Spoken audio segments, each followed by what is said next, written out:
Vice Principal, Asansol Girls College, Asansol, esteemed speakers, professors, scholars, students, and all participants to today's humble endeavor. I now request Dr. Omolindu Shamanto to kindly take over. Yes, am I audible? Yes, sir, you're audible. Yes, sir, audible. Am I visible? No. Not yet. Okay, Dr. Gulu Maharana is a professor and head of department, PG department LIS in Sambalpur University, Odisha. He is an MA in economics and he has completed BLIS, MLIS, MPhil and PhD from Sambalpur University of Odisha. He has also cleared UGC NET with JRF. He has published many research papers in different national and international journals of research. He presented many research papers in national and international conferences. He supervised many MPhil dissertations and PhD theses in LIS. He acted as a resource person in different national and state level workshops and seminars. Besides his academic assignments, he is the Deputy Director of UGC HRDC of Sambalpur University. He is a member and chairman of different boards and committees of Sambalpur University. He is a member of Board of Studies in different universities of India. He acted as an interviewer in different boards for appointment of teachers. His area of interest is information technology, library automation, and information storage and retrieval. Now, sir, I invite you to deliver your lecture to the eagerly waiting audience in today's webinar. It's over to you, sir. Thank you so much. Yeah, thank you so much for a nice introduction. Good morning to the guests present here, all the participants participating in the workshop today. You work on creation, you workshop on citations, references, and research ethics. A two-day national workshop being organized by the BB College and Essential Girls College. At the outset, I must congratulate the organizers. I congratulate the principal, the IQAC team, the director, and everyone who have taken this initiative for such a pertinent topic on a workshop on citations, references, and research ethics, which are now budget terms today in the academics, scholarly communication, learning and teaching activities. Basically, earlier we were not having any such policy, a national policy on research integrity, research ethics, plagiarism, and all those issues, which were actually was a big limitation so far as the teaching, learning, and research, particularly higher education, is concerned. But today we have well-set policies at the national level as well as at the institutional level. Many of the institutions now have their own policies. Having said this, I'd like to proceed forward with my topic today, that is combating plagiarism in education and research.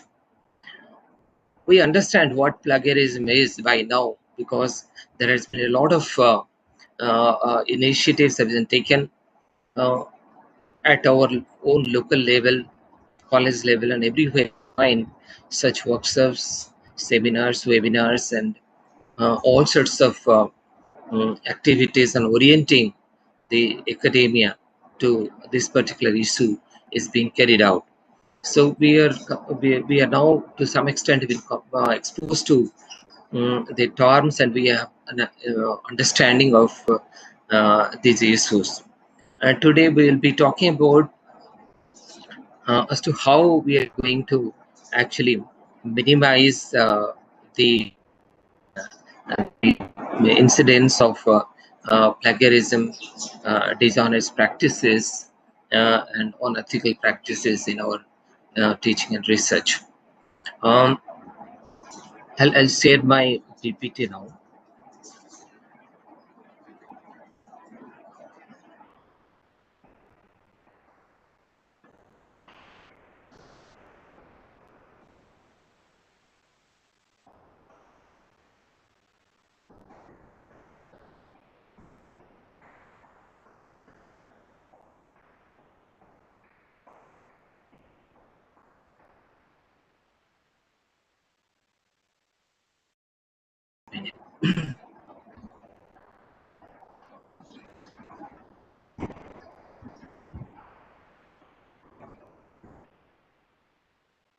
Is it visible?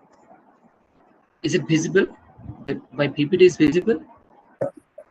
Yes, sir, it's coming. Your screen is visible, not PPT yet. Your screen is coming. You have started Okay. sharing content, but your PPT has not yet come. You have to go to the PPT Okay, window. then I'll open this. Okay.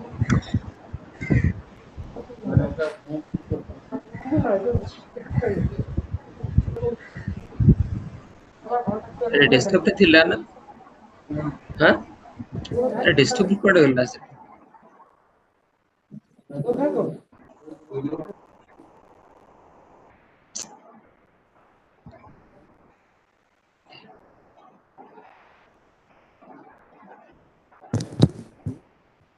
Yeah. Is it now visible?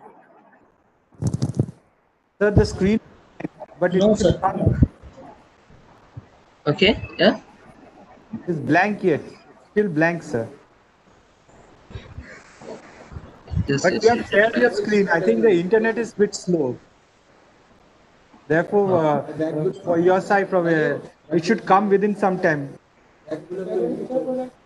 So try to share it once more, sir. Presenter. that I'm doing it. I'm doing it.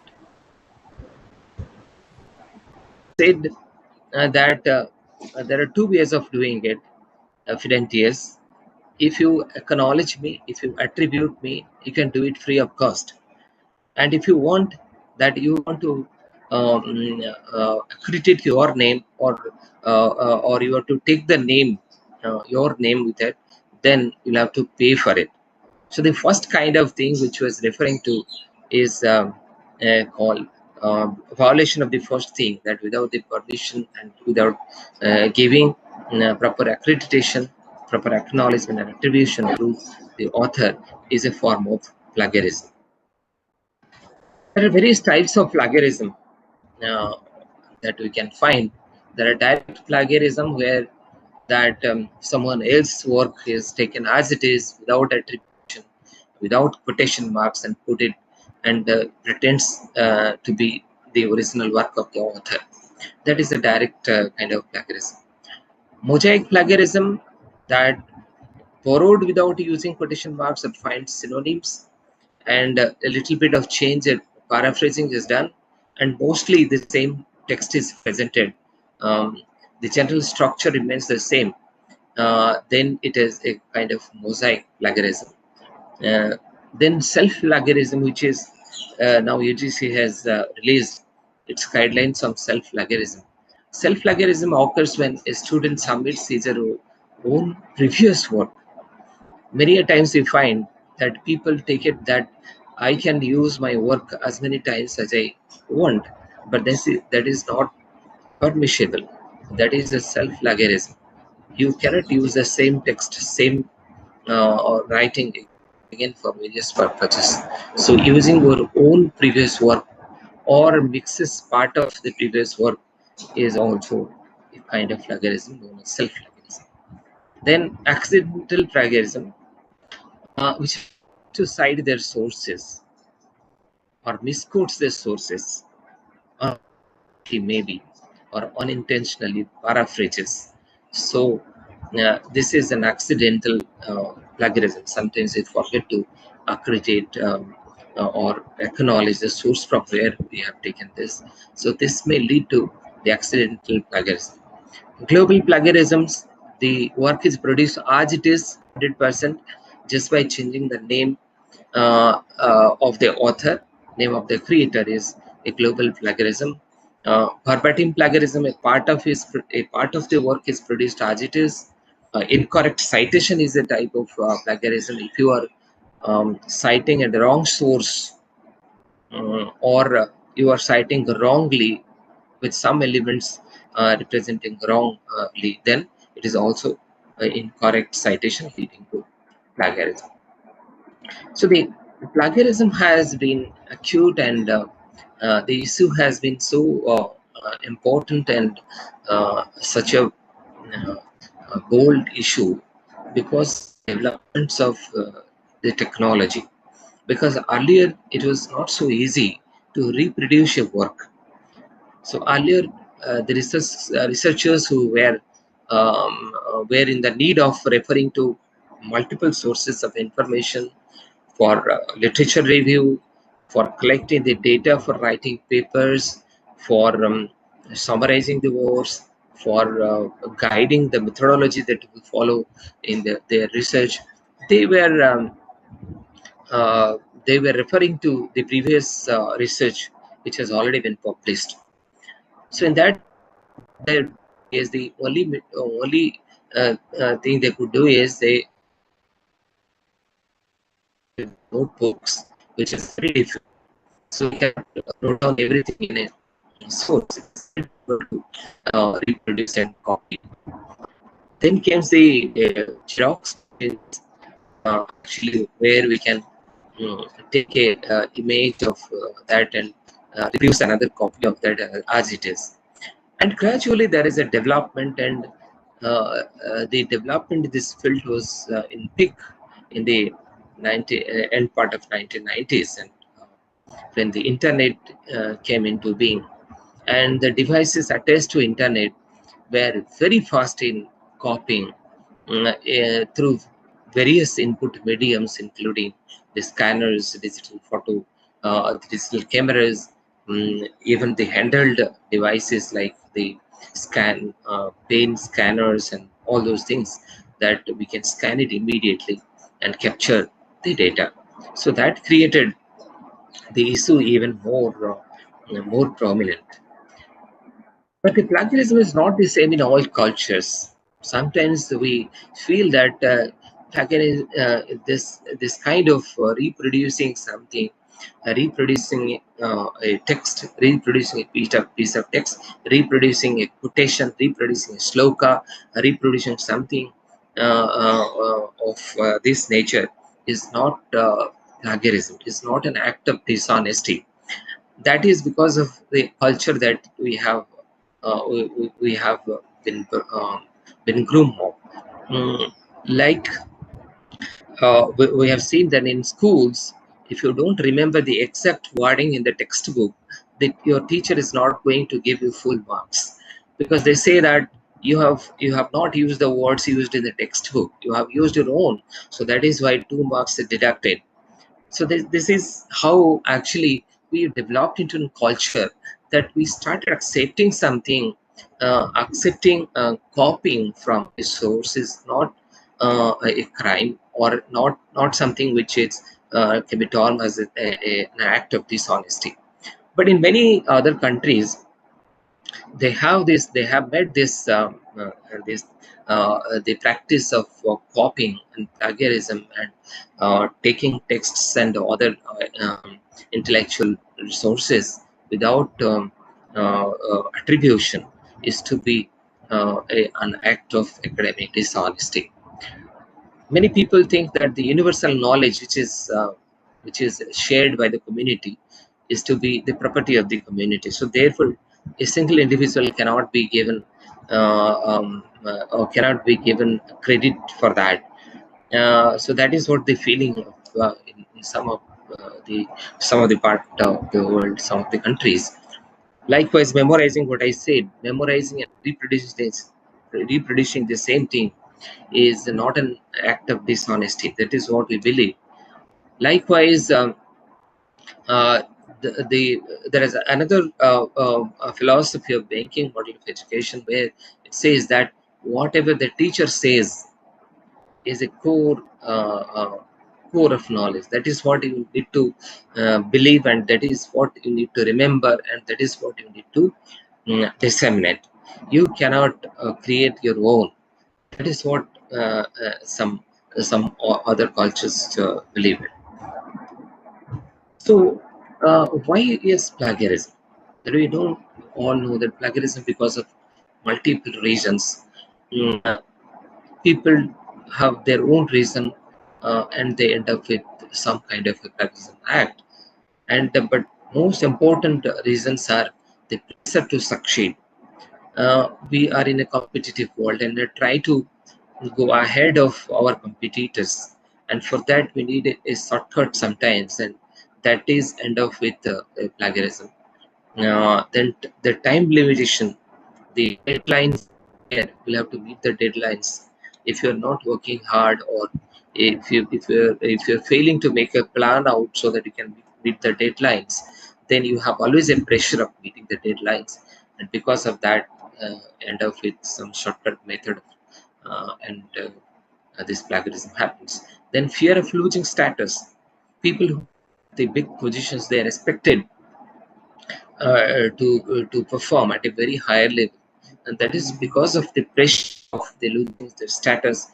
Sometimes it is found that they end up with uh, then when you find that other people are doing it, why don't we do it? So that also kind of we indulge in. Then lack of understanding. So where unintentional plagiarism happens, if you do not understand. As I said, we are in a practice that we get the information from the internet and we are reproducing it. What is the harm in it? Some people standing up the problem, these issues.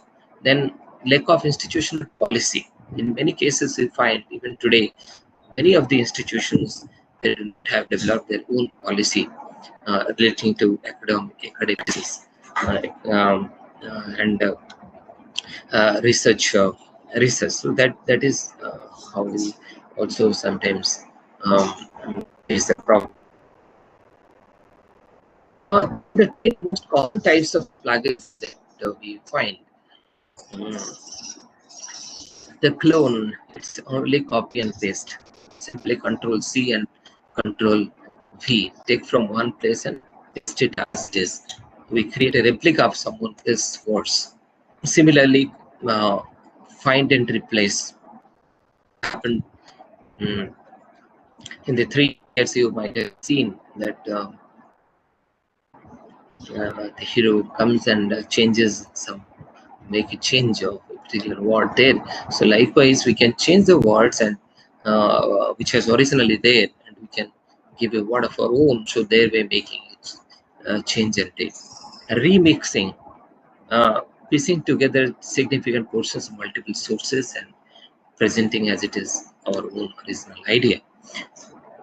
Recycling is reusing majority of own previous work again and again. Sometimes some people change the title, some 1 or 2 words of the title, but the body text remains the same, or they make some fabricating changes, but the core is the same. So it is this process. Then hybrid kind of plagiarism, where it combines cited sources as well as some uncited content mixed together. Massives are there, where multiple sources with little or no attempt to combine them, just by taking and putting and making a incoherent manner together. Then we have 404 errors using citations that do not exist anywhere. We give a link, and if somebody clicks on there and there is no such page is available. Aggregators. Aggregating is also a kind of plagiarism, where using proper citations throughout one's work but offering little or no original content is an aggregation. Retweeting, which includes the correct citation but relies heavily on another's wording. So this is when everything is taken from the other sources and we are not having anything of our own.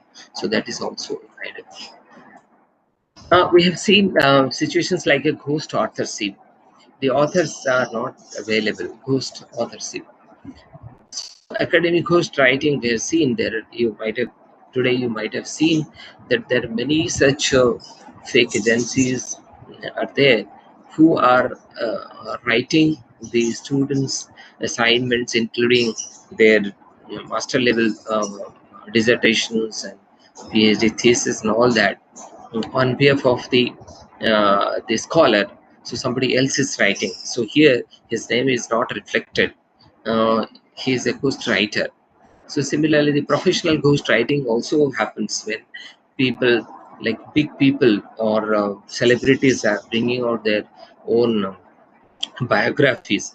They take the help of uh, good writers, good command in language and writing skills, and they used to write the biographies for them, but their name is not mentioned in the biography. So they're the ghostwriters.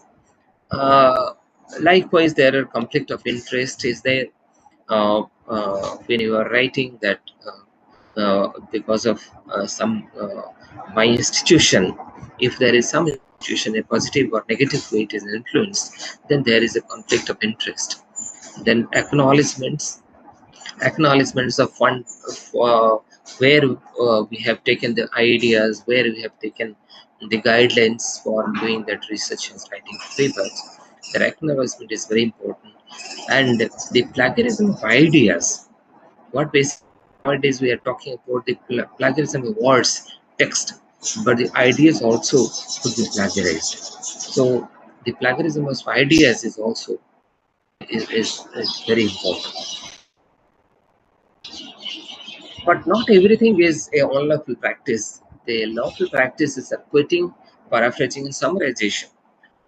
Particularly when you are engaged in the research in social sciences, humanities, the most of the thing that you are engaged in is descriptive research. So in descriptive research, we consult various sources, assimilate them, analyze them into, and then find, and then we summarize the whole thing, take the quotations which are important, explain the quotations like that, explain the text which has been given by the original author somewhere. So the quoting, paraphrasing, and summarization is an integral part of the whole research process. But it becomes unlawful. It's lawful doing quoting and paraphrasing and summarizing, but it becomes unlawful when we violate the rules. So any verbatim text, if you are taking from another source, it must enclosed in quotation marks and be accompanied by a citation to indicate some reason. This is a good practice. It is accepted. This is the this is a proper quoting. You quote it by double inverted quotes and then give the citation where you have taken this one. But sometimes copying portions of the text, one or more sources, and we never give credit to author nor enclose a marks. So it is presented as if it is a part of our own creation. So then it becomes unlawful and it leads to plagiarism. So similarly, paraphrasing. So what do you mean by paraphrasing? So many of our students and many people that they think that just by changing some words and right click on there and see the synonyms in the word itself and replace a synonym for the word which is there, it solves the purpose and you are in a good track of doing paraphrasing. It's not. So paraphrasing, when you are doing paraphrasing and summarization, and it not only mandatory to use your own words, but also to use your own syntactical. So many a time you keep this the structure of this sentences intact and change the words. So this is not a proper paraphrasing, and this can be identified by the the plagiarism detectors. Uh, so there we are paraphrasing we must always identify the source of our information. So it has to be by the source taken with proper style. Many times we confuse between these two words, plagiarism and copyright infringement. Copyright infringement, I was given an example that uh, the poet said, the Roman poet said that if you want to use my work, then you need to get my permission, and you have to pay for me, pay for that, and you can use it. So copyright is something which is using someone else's work without obtaining their permission is copyright infringement. If you are obtaining their permission and using, then it is the copyright is not violated. So, copyright is the right of the author, the original creator, of his intellectual work.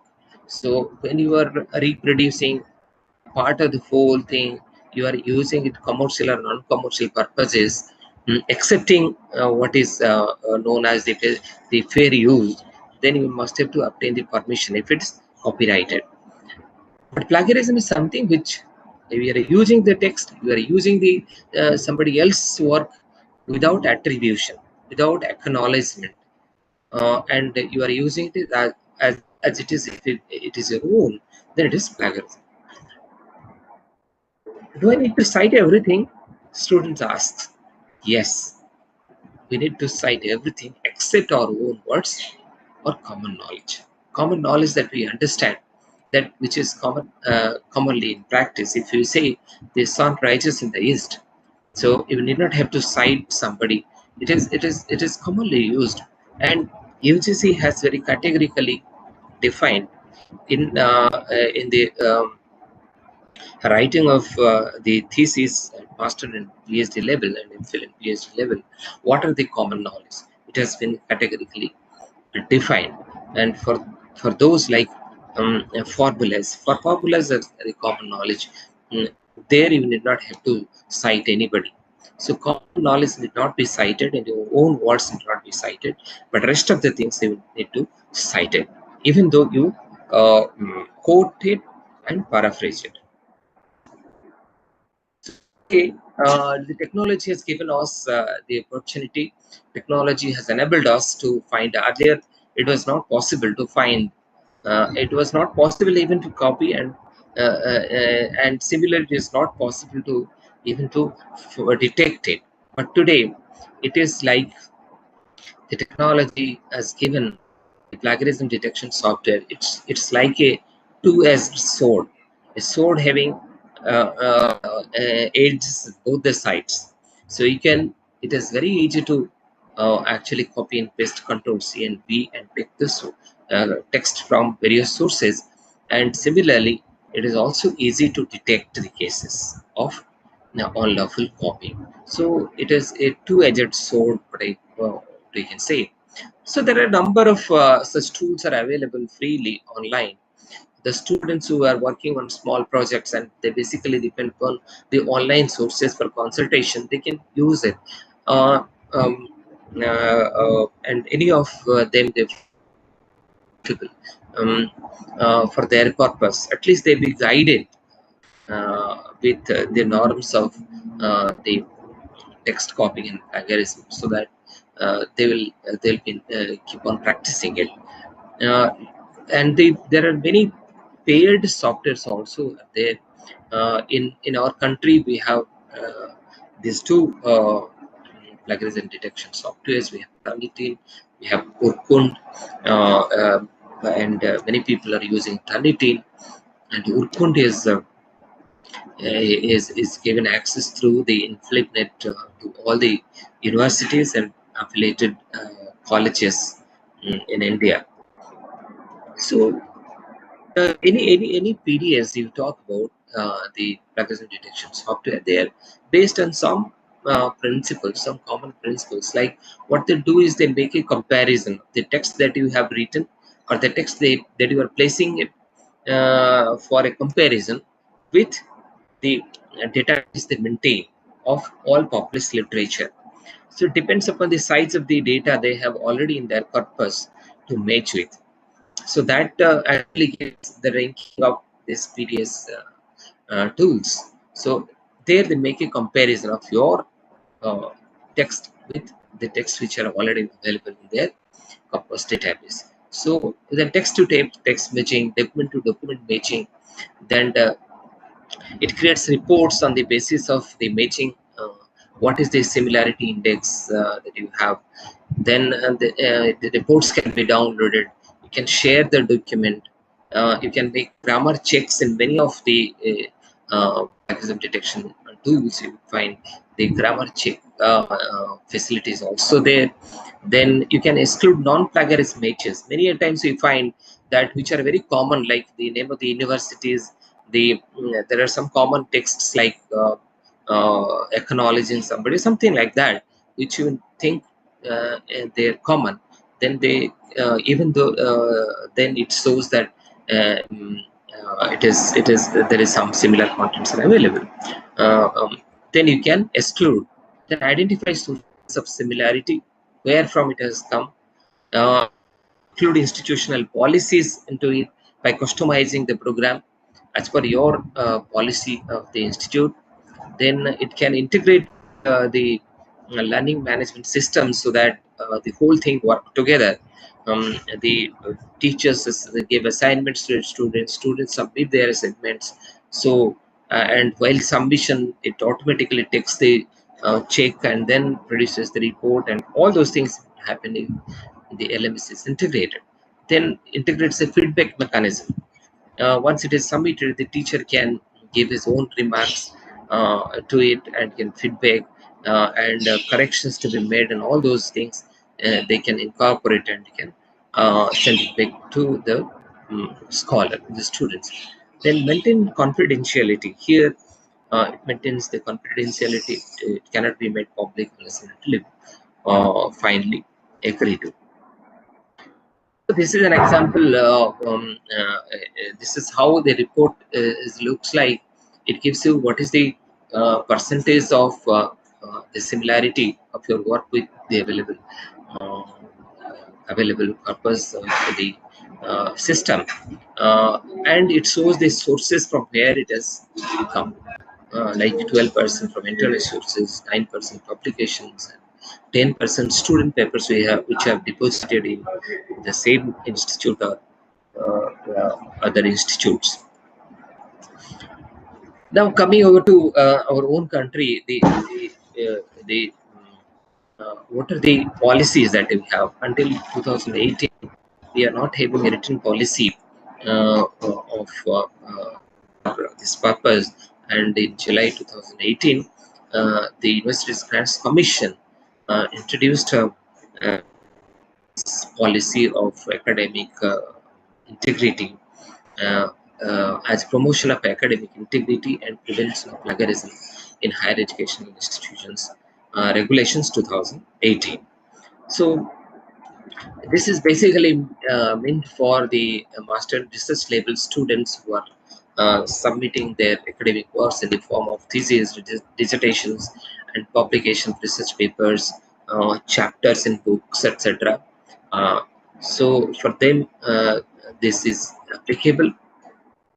Objectives of UGC introducing such policy is to create awareness. The first thing is that we need to create awareness the students.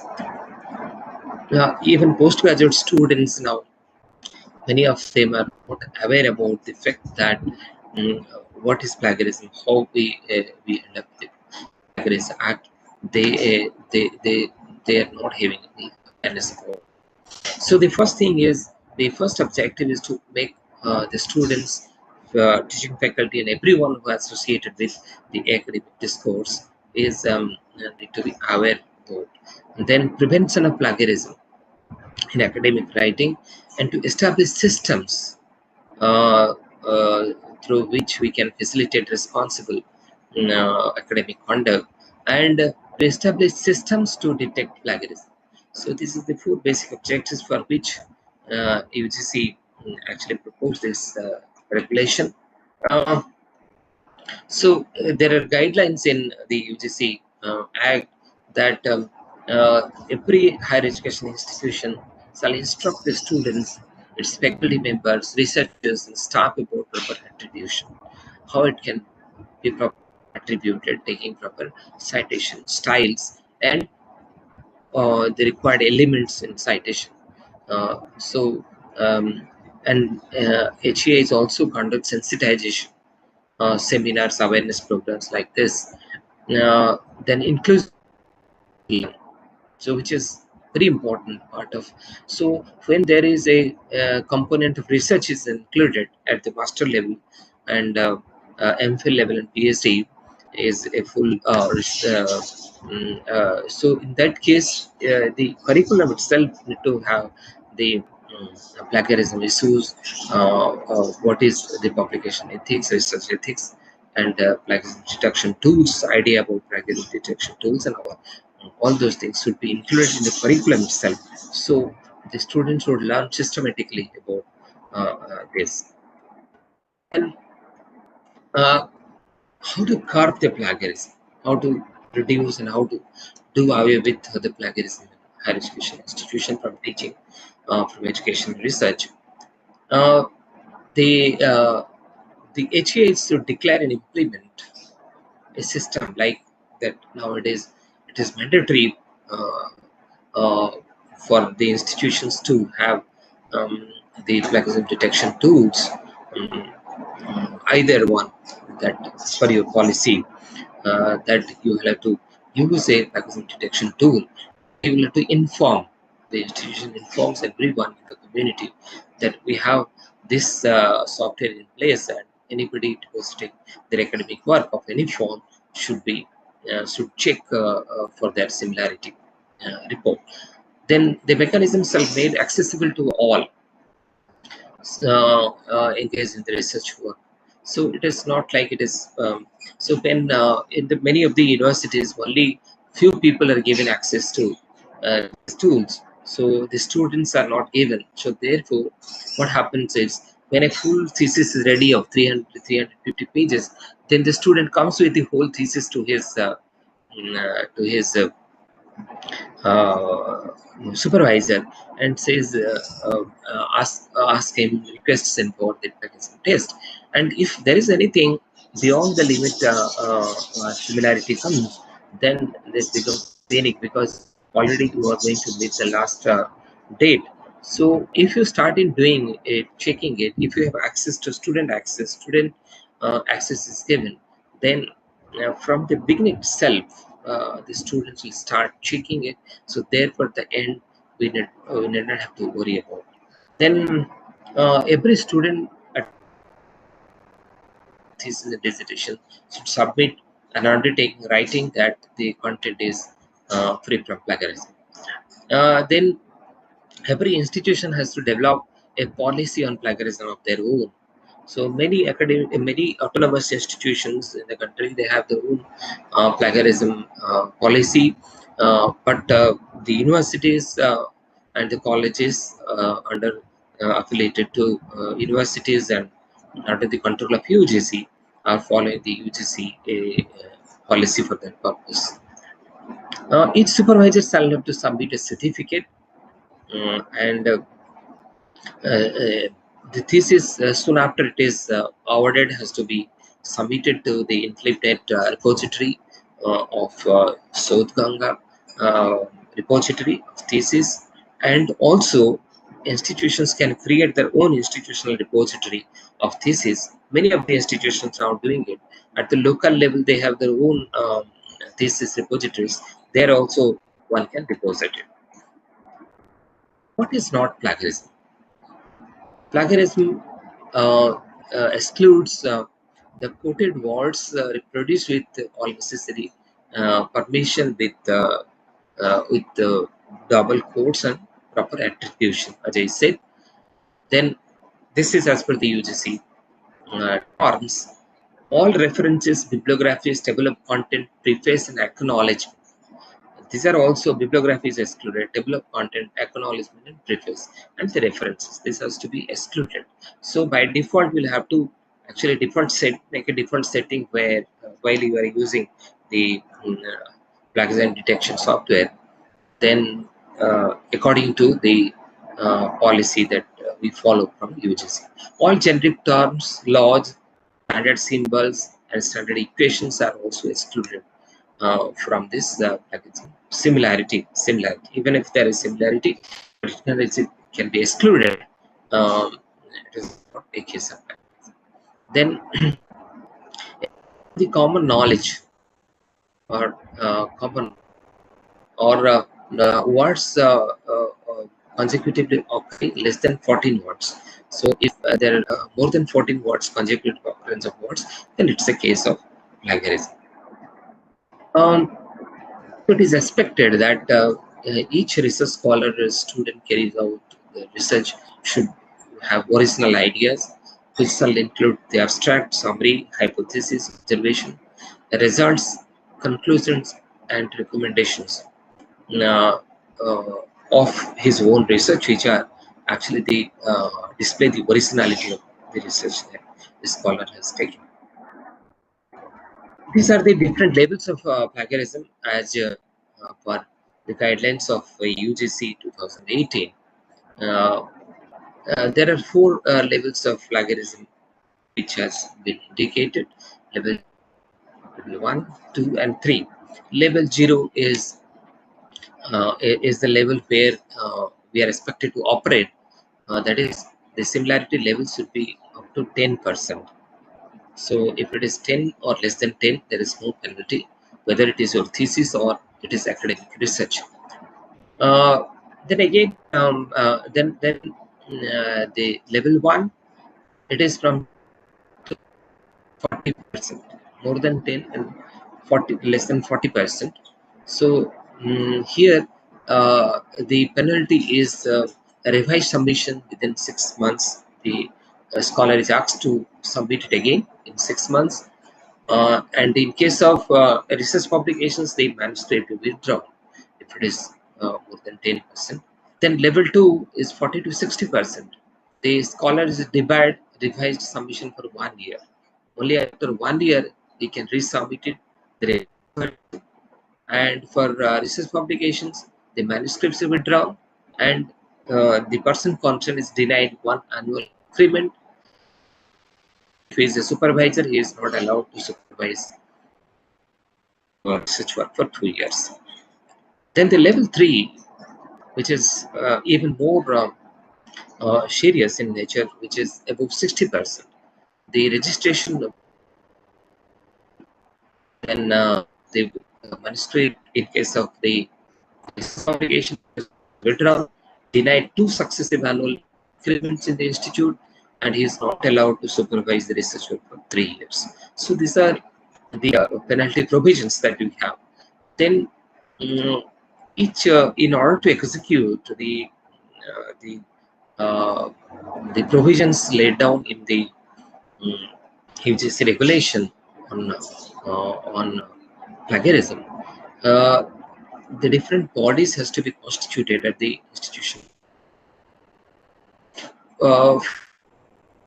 Level, there should be a DAIP or Departmental Academic Integrity panel, and then the above that there will be an institutional academic integrity panel constituted of the dean or the vice chancellor or anybody, a senior professor as the chairman, and 1 member from other higher education institute, and 1 person who is having good knowledge in the plagiarism detection software, and another senior professor. 4 people constitute the institutional academic integrity panel, and 3 persons. Departmental head is the chairman, and other 2 people in the same way is constitute the departmental academic integrity panel. Then the vice chancellor is at the top of it, and the governing body, whether it is syndicate or senate, whatever it is. So the whole process is like that, and if anything is reported, then it proceeds from the departmental academic integrity panel to the top authorities in this manner. Okay, so then self-plagiarism. In the original guideline, which was published in which was implemented in 2018. There is no mention of self-plagiarism in the UGC Act. So later it was added in 20th April 2020. This self-plagiarism Act was introduced, and where this self-plagiarism is terminated as a term, something which in a part or whole, reduction in a part or whole of one's own previously published work without adequate citation. Even if it is my own work, I cannot reproduce it again without citing the earlier one. So it is known as text recycling, which is also a self-plagiarism. So test recycling or self-plagiarism, what is the benefit of that? The benefit that is that a person claims to have multiple number of papers with the same text just by pasting something and changing the title here and there, almost the core part remaining the same. So thereby taking academic advantage, academic benefit. So keeping in view of that, these provisions have been introduced that without citation you cannot use your own publications even. Then without deep and full citation, use a large number of publications you cannot have. On reusing of data or used in published work is not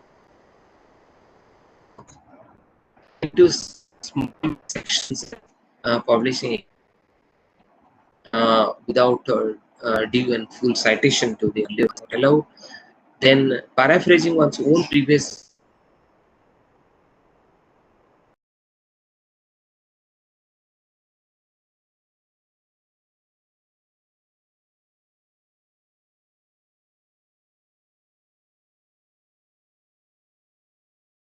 they included, for example, metrics. So these are the provisions of self-plagiarism which has been introduced recently. Then what are the responsibilities of the institution? There are a lot of responsibility the institution has. Like the UGC recommendation is to introduce, to include academic integrity as a part of the curriculum. Students who are studying research methodology, it has to be a part of the research methodology course. Academic integrity, they should know what is academic honesty and dishonesty, and what are the provisions of it. If there is any violation, they should know, and what are the good ways to do research. Then compulsory course modules at the master research level has to be there. Then orientation refresher courses for teachers to orient them regarding these issues, which I believe in most of the HRCs in the country, this has become a mandatory module for teachers training. Now, plagiarism detection tools, the teachers need to be trained about how they will use it, generate the report, create the scholar IDs, and submit papers and thesis. Then modern technologies for plagiarism detection. There are many such technologies are available, like open source tools, open softwares are available. International researchers registry systems where you can actually, there are provisions like you can create a ORC and other such registrations where you can register yourself. And likewise, the institution need to develop plagiarism policies, um, depositing the thesis into the open like Sodhganga e-repository, and also having the institutional repository at the institution level. So these are some of the responsibilities of the higher education institutions to curb the plagiarism cases. Uh, Plagiarism. How to prevent? Because prevention is better than cure. So we can talk to our students in the classroom or about plagiarism. We can show them examples and what do we expect as a teacher to do. So letting them know what is happening and how they can develop their personal thought and convert it to writing. All those things that you have to actually in conversation with the students, you can develop a belief system in them and a confidence into them. Then ask the students to keep the copies of their references.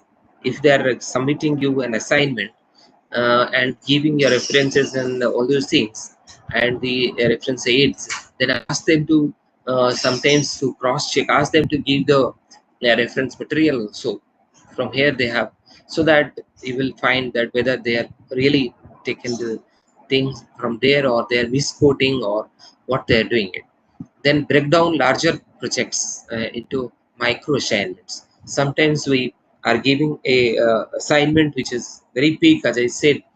So we can divide into chapters, we can divide into modules and break down into small units, so that it will convenient, it be easier for the students to write and following the mandates of this fair practices, and also you can, as a teacher, can have a control over it and check it from time to time. Asking students to submit an outline draft for data draft mix, so he will provide you. It is not that he will write down everything, and so initially he will submit an outline and a rough draft, so that also guides to avoid the like.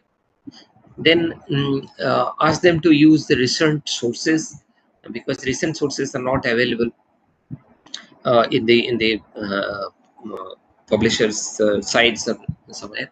Then a specific number of sources to be used, you ask them to use this source only, so that while checking it, it will be easier for you to check whether he has reproduced it or um, uh, uh, he has given his own ideas and own writing.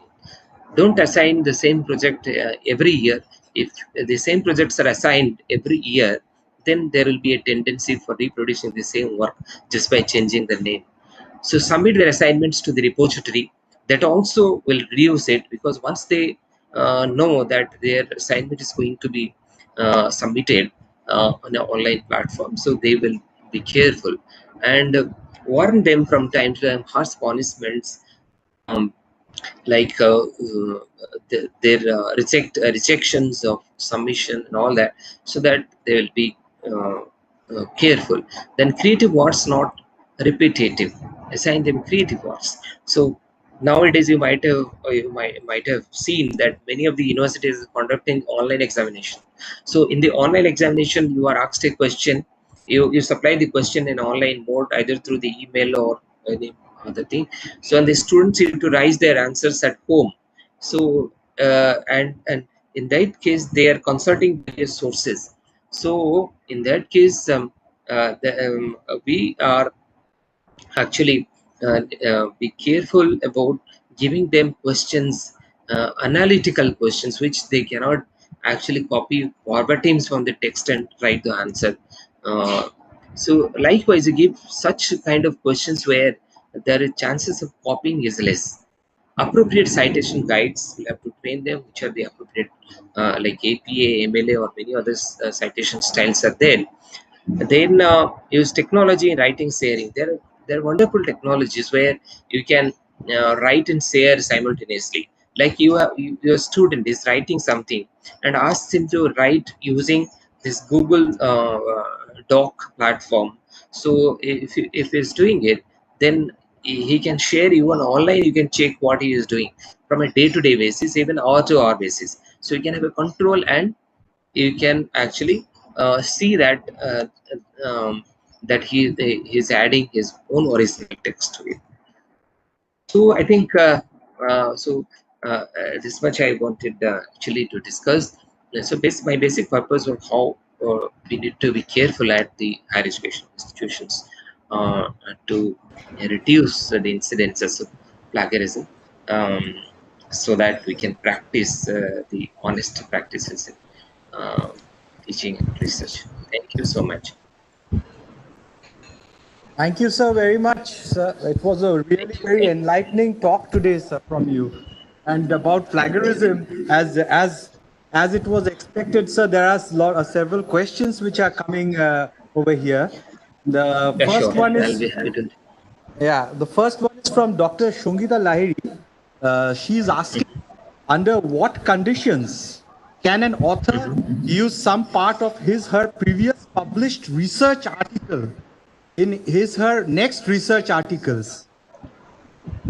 This is the first question, sir. Yeah.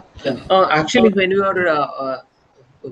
have a specialization, or as a faculty or as a researcher, when you are working on a very micro subject, then it is very likely that your research is basically on the same theme and same topic. So there is every possibility that your earlier research need to be reflected, or there is some link of your earlier research, whether it may be the methodology that you have followed, the data that previously you have used, or something like that. You will also be using in your subsequent research. So there is very likely, because if you are working in a micro subject, so in that case there is possibility of. And another thing is that when the research scholars are there, and as per the UGC guideline, the research scholar has to have two journal publications prior to his submission of the thesis. So prior to his submission of the thesis, he already has two publications. So in that case, also when going for another publication, then there is possibility that he will be using his already published works into the subsequent work. So that could be a possibility there. Thank you. I think. Yes, sir. There's one more question. There's another question from Dr. Shobhit Pandey, and Okay. it's an interesting question. So Yeah. his question is that, for example, he has written a publication where he has taken a reference or a picture or something from an article which has been then later retracted. Would that Mhm. be constituted as plagiarism? Uh, no, retracted is, if it is retracted, then they found it. The picture has been reproduced. Okay. It has been taken from some other source and it has been reproduced without the acknowledgement. So of course, this is a case of plagiarism. Whether we reproduce the text or a picture or a graph or a table, uh, it is a case of plagiarism. Sir, Dr. Pandey also has got a second part of his question is, for example, if you there's a picture in a particular book, and if you draw that picture independently yourself, it would be plagiarism without citing that author, of course. Say, for example, it's a picture of a dog, and you Mhm. draw another picture of a dog. Will that? See, the acts of plagiarism actually is not universal in its implication. Actually, we follow our own laid guidelines for that purpose. For example, my institute might have a guideline for the research to be conducted at my institute, and UGC as a body of academic body of the country has released the guidelines. But in so we follow the UGC guidelines for that purpose. But UGC guidelines is silent about the reproduction of the graphs and pictures. Uh, but it is a good practice. As a good practice, it is always advisable that if you are drawing a picture, you are displaying your skill of drawing, but the idea that you have taken from some source, okay, how the dog looks like, and that idea appealed to you and you draw.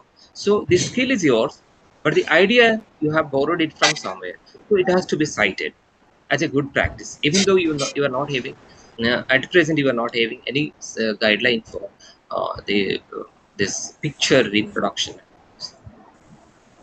So related to this question, I have a question. Say, for example, Yes, sir. I have made a publication and I have taken an information from a book. I've cited that book, but the book from which I've cited has taken information from another book. In that case, am I committing plagiarism? No, no, no. You are not I have committing not cited the plagiarism, original but book. I have not cited the original book. I've just cited the book which I've read. in that case, we need to cite is as cited in. As cited in. Okay. Okay, okay, If okay. if X is was a cited Y source, then we need to cite as X cited Y cited in X. Okay. So in Okay. that case, um,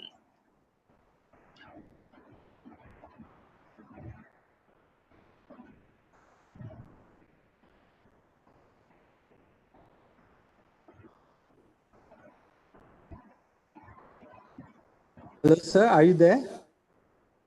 yes, sir, I'm here. Okay. Okay. Sir, there is some questions from the students also. Mhm. Reza Rafat Sir asks the question difference between citation, reference, and bibliography. Citation. Reference and bibliography. What is the difference between them? So they are much similar terms. Citation is actually reference is something which we have referred in our work. Okay, usually you find it in the research papers at the end of these research papers that we have used, that you have taken a part of it, or you have taken the ideas from, you have taken some text, you quoted some text. So if you have used some source, then you have to give the citation, and that citation is known as a reference. And bibliography is something that we usually append at the end of a book or the thesis. At the end, it is exhaustive list of all those sources which we may have used, or may not have used directly for our purpose for further reading. If you are appending such a list, then it is called a bibliography.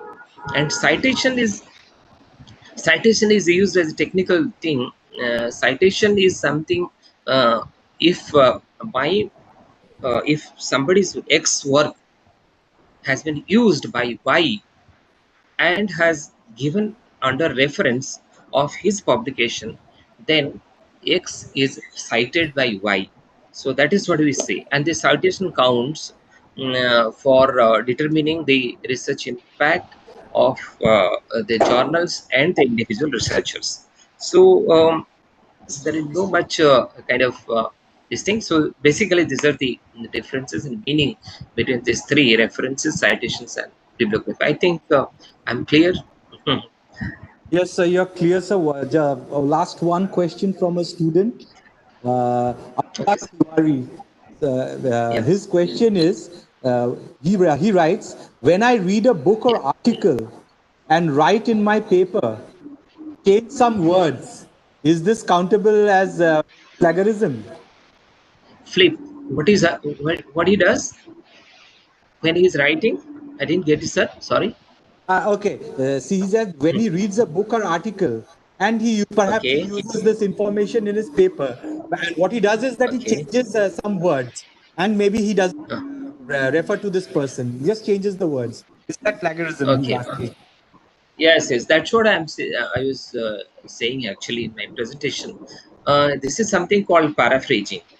Okay, when we read from a given source and write in our own way, write in our own way. Own way doesn't mean that changing the words, its synonyms. Changing synonyms is not in my own way. When we come out of the theater and your friend asks you, tell me how was the film, then you don't reproduce all those dialogues deliveries in the film. Rather, you use your own terms and terminology, your own word, you express it. So in the similar way, if there is a written text somewhere, and I want to write it in my own way, then I have to be producing in my own idea, actually in my own way, changing both the semantics and syntax. Changing the words will not work actually. Just by changing the words will not, it will be amounting to plagiarism. Sir, sir, there is also one more question. It's not a Yes, question exactly. There are several questions, but one permission from you, from our mathematics yes. professor, Swati Sharkar, Mhm, other participants, mhm. whether if you give us the permission to share your email IDs with them, they have several questions to ask you. If you give us the permission, Sure. sir. Yeah, Okay, sure. okay, sir. Thank you. Thank you very My much. email IDs are available. Thank you, sir, very Thank you. much. It was a really very enlightening Thank talk, and sort of we learned so many things from him. Right from even if you could notice, there were certain free plagiarism checker sites like Duplicate Checker and several other sites. These links, all this will remain in YouTube, and you can consult wherever you want. The same link remains in thank you. YouTube. And thank you, sir, Thank you. very, Thank you. Thank very you. much. Thank you, sir. Thank you so much for giving an opportunity. Thank you. And now, Omrita, may I request Omrita to introduce, or rather, this person needs no introduction to start to introduce Dr. Parthasarathi Mukhopadhyay. Omrita, are you there?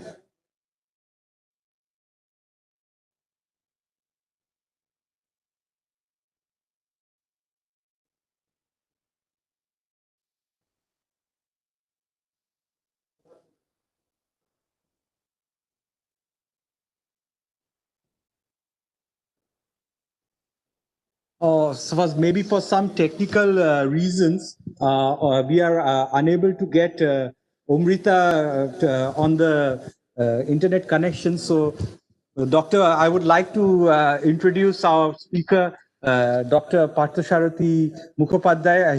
There are very few words to introduce him because he has been introduced last day. You people have listened to his talk. So he would like to continue his talk, and there, of course, will be some question answer session here. So, sir, please, could you could start your presentation, sir?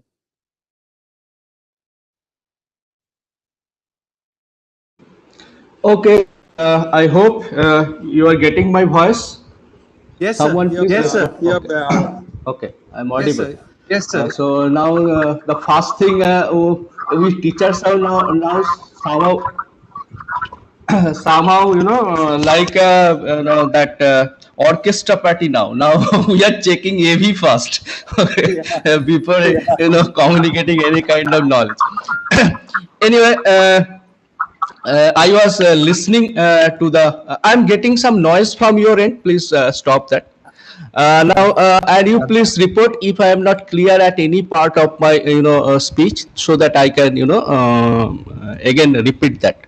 So I was listening to the question and session, some of the very interesting questions raised, and let me start with the with those questions which I think that I can add some additional points to this, and these are actually very important point raised by a few colleagues from your college. First question is that the retraction related question. You see here in case of Indian and regulations related to academic integrity is unfortunately not a complete one. Now, if we go through the retractionwatchdatabase.com, I am going to show you, they have pointed out 90 plus reasons against which a paper can get retracted. So all the papers which have been retracted from, published from India and have been retracted, that we have collected the reasons, and you will be amazing to know that one third of the papers only got retracted due to plagiarism. So two-thirds of the papers, the majority of the papers are actually have been retracted due to different other reasons, and we Indian academia simply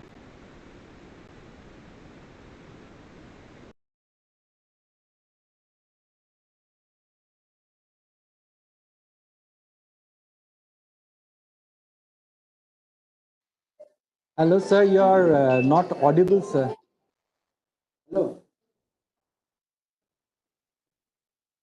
Hello, sir.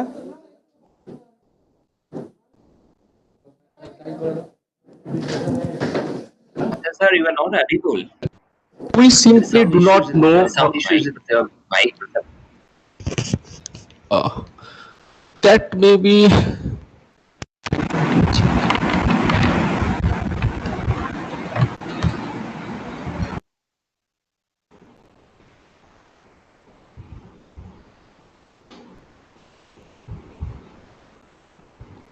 Now, is it clear now? Hello, I have Yes, reset. sir. It's clear. Yes, sir, It's it's clear, clear. sir. It's clear, sir. So what I was talking about retraction, you see, I am going to share with you some of the shocking facts of things related with Indian academia. So I am sharing my slide first. Although this is not directly related to my area of talk, but still I think that we should know this particular issues.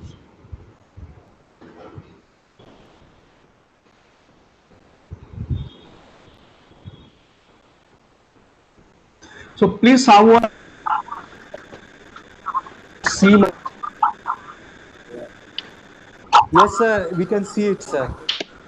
Yes, sir. But your Sir. slides have not yet come, sir. But But your these screen are has not been yet shared, sir. analyzed. Your screen is shared.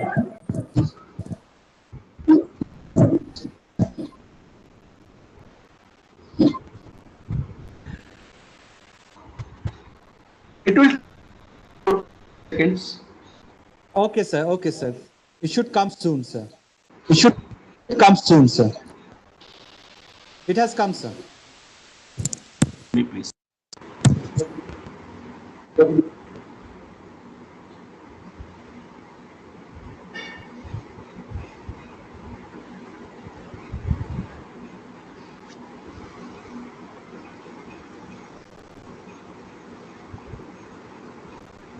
Hello, it came or should I try again?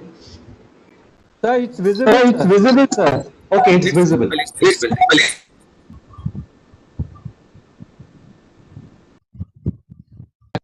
Really, talked about it that in Indian higher academic situation, we never have given due importance to other factors related to academic integrity. If you go through this, regulations of UGC published in 2018, July 2018 rather, so you see most of the points are actually rotating around the plagiarism. I tried to inculcate the values related to academic integrity inside the mind of our students and researchers. That is one of the lacuna. Now, the second point is that if you go through this, section 12 of this particular, regulation, you see this basically trying to terrorizing the students instead of building a value system, instead of building a feeling related, we are simply terrorizing our students. Please mute from your end. I'm getting some noise. Okay, so instead of giving or inculcating the values, we are basically terrorizing our students. And here you see whole levels of penalty. Level 0 up to 10%, there is no penalty. But what is the base of this 10%? If you are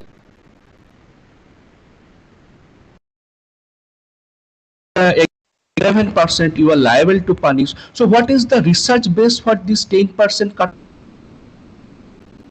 A rule of thumb technique. Now again, as I pointed out, that things we are doing basically to terrorizing getting values. Now what is happening with this particular thing, that we are actually forgetting that academic integrity is not all about plagiarism. Actually apart from or in addition to plagiarism. Now how can you know that how many other factors are related to academic integrity? you know Again, the example of Bell's list. Similarly, two gentlemen came forward to prepare a database retracted paper, and here you can see this retraction watch. Basically the database, you can created one appendix. This is fully free, available, free of cost. You can. We simply are not aware of it. That's why we do not know that this kind of resources are available. And amazingly, they have consolidated 90 plus reasons that can lead to retraction of a research paper. So nowadays, retraction is equal important issue, similar to the plagiarism. So we need to give more emphasis on the different other factors apart from the plagiarism, because for the last 4-5 years we actually able to build an awareness amongst our researcher that how to combat with plagiarism. But this particular point of issues we simply do not talk. So 90 plus reasons are there, and we studied all 90 plus reasons under different categories, all even alphabetically. You can see author unresponsive, breach of policy by the civil proceedings, and many other, conflict of interest, everything. So suppose I am writing a research paper, working in a tobacco, so that kind of conflict of interest is also there, that I am promoting my own company's business policy on the basis of my research findings. So that kind of things are also associated with this retractionwatch.com. And amazingly, of these 90 plus reasons, only 4 are actually related to plagiarism. What are these 4 factors related to plagiarism? Plagiarism of article, plagiarism of data, plagiarism of image, as Professor Maharana was talking about, and plagiarism of text. So of 90 plus factors, only 4 are actually related to plagiarism. But in Indian higher education system, 100% of our focus actually goes to the plagiarism only. So that's a fallacy, in fact. That's in fact part of the policymakers in higher education. That is my personal view, although. Now we did a very simple experiment with this retractionwatch.com. We search this particular database. The database is retractiondatabase.org. You can have retractionwatch.com. We selected country as an India. You can see this red India as a country. Then we selected that what happened during the last 10 years, January to 31st December 2019. So what happened in the last 10 years? How many papers have been retracted that are actually originated from India? The result is amazing. 1064 number of papers originated from India. So you can see more than 100 plus papers per annum. So that is a significant rate of retraction if we compare this data with the other developing countries. So 1000 plus paper published in India have been retracted per annum, and 1064 in total in the last 10 years.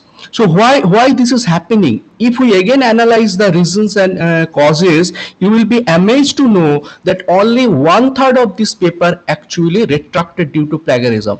So in the next search, what we did, we kept all the earlier factors like country as India, then time period is last 10 years. Then we added that you just identify the paper which have been retracted due to the 4 factors: plagiarism, data, image. So you see here only 310 number papers out of 6 number of papers originated from India have been retracted for plagiarism during the last 10 years. So only 1/3 of the paper roughly have been retracted due to plagiarism. 2/3 of the paper, majority of the paper have been retracted for many other reasons. And our academia, our researcher simply do not know that this kind of factors can also lead to retraction. So we need to switch our focus plagiarism and other kind of thing into the retraction, because retraction is a much more serious issues. We need to know lot many legalities, lot many other practical things. Say for example, you have given a methodology, so this is the protocol, and by following this particular protocol you can conduct this experiment to get the result. Now one of the condition of science is that one particular protocol or methodology should be independent of place. So what you are doing in Asansol, that I can do in Bardhaman, someone can do in Birmingham, and someone can do it Barcelona. So it does not matter. So that particular protocol and experimentation failed on the other laboratories located in other the world. That may also lead to, but this kind of situation things our academia is basically unaware of. We simply do not throw light on it. So that is one particular submission. Now the question comes that is there any way to restrict our researcher to cite an already retracted paper? There are many interesting bibliometric study that even a retracted paper got a huge number of citations before retracted from the journal publication. Kind of things need to be avoided, and fortunately the tools we are learning, as I talked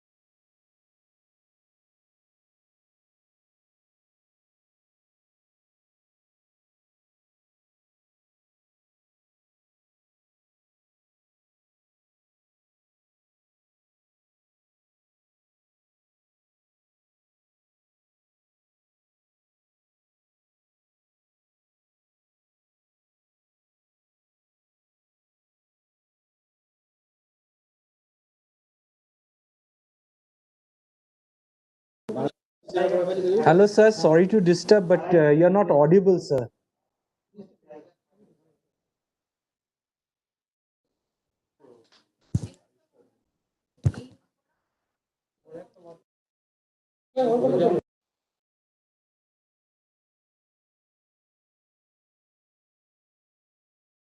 Sir, you are not audible.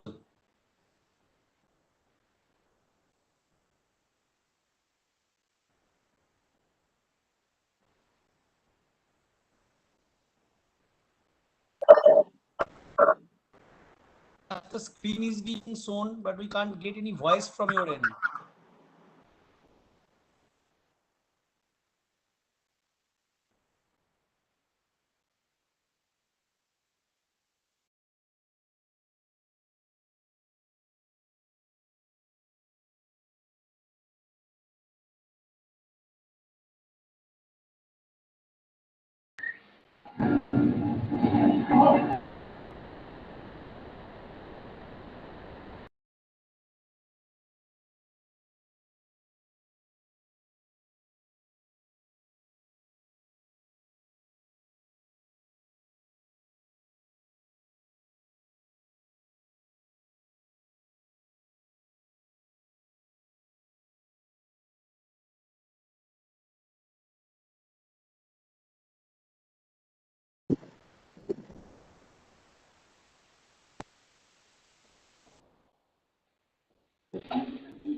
Sir, we couldn't hear you actually for last couple of minutes.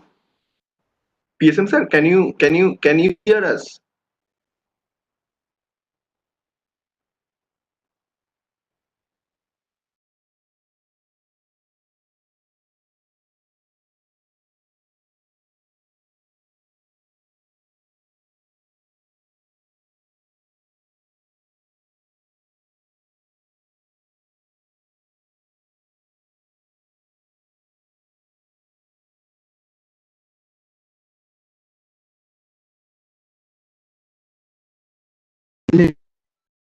bibliometrics of retracted paper recently. So we came to know all these facts during that particular Sir, endeavor. sorry, but Sir, we sorry, couldn't. but Sir, we sorry, couldn't. to Sir, interrupt sorry you. to We interrupt you. couldn't hear you We for last couldn't couple hear of you for minutes. last Last couple three of minutes minutes. Last for 3 to be minutes precise. for to be precise. You are not getting the. You are not getting my voice or not getting my slides. Sir, we are not Sir, getting we the are not voice. getting Right the now voice. it's Right coming. now it's coming. Okay. So I have completed that the many reasons of retraction are there, that you got it.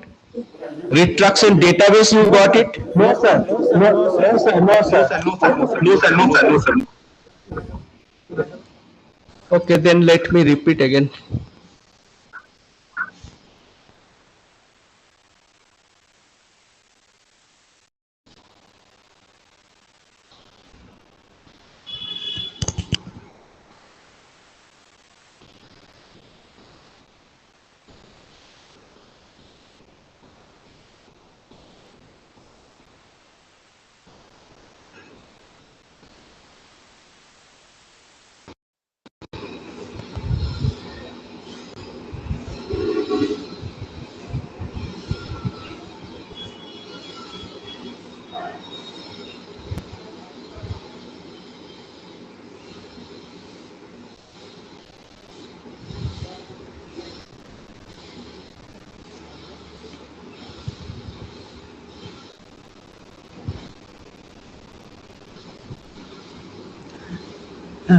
Hello, can someone tell me that have you got up to this point?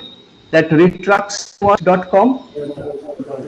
Sir, just a little bit ahead of A this, little sir. bit ahead of this, sir. Little bit ahead of this. Yes, sir. Okay, no. Now it is okay.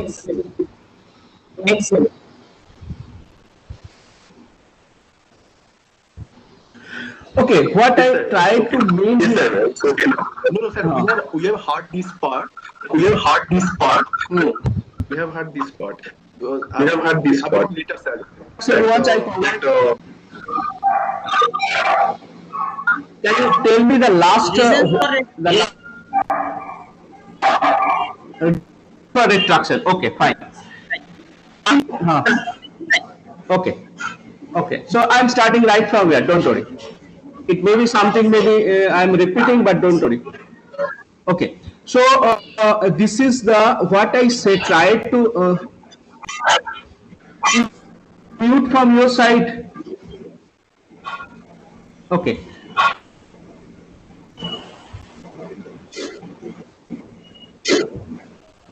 Please mute from your side.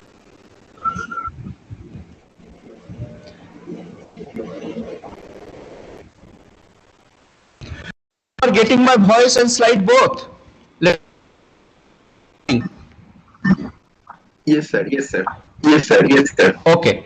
So what I tried to mean in the during the last 3-4 minutes that retraction is the concept of retraction is becoming much more important in compare with the plagiarism nowadays, because plagiarism of retraction, and in an Indian higher education system we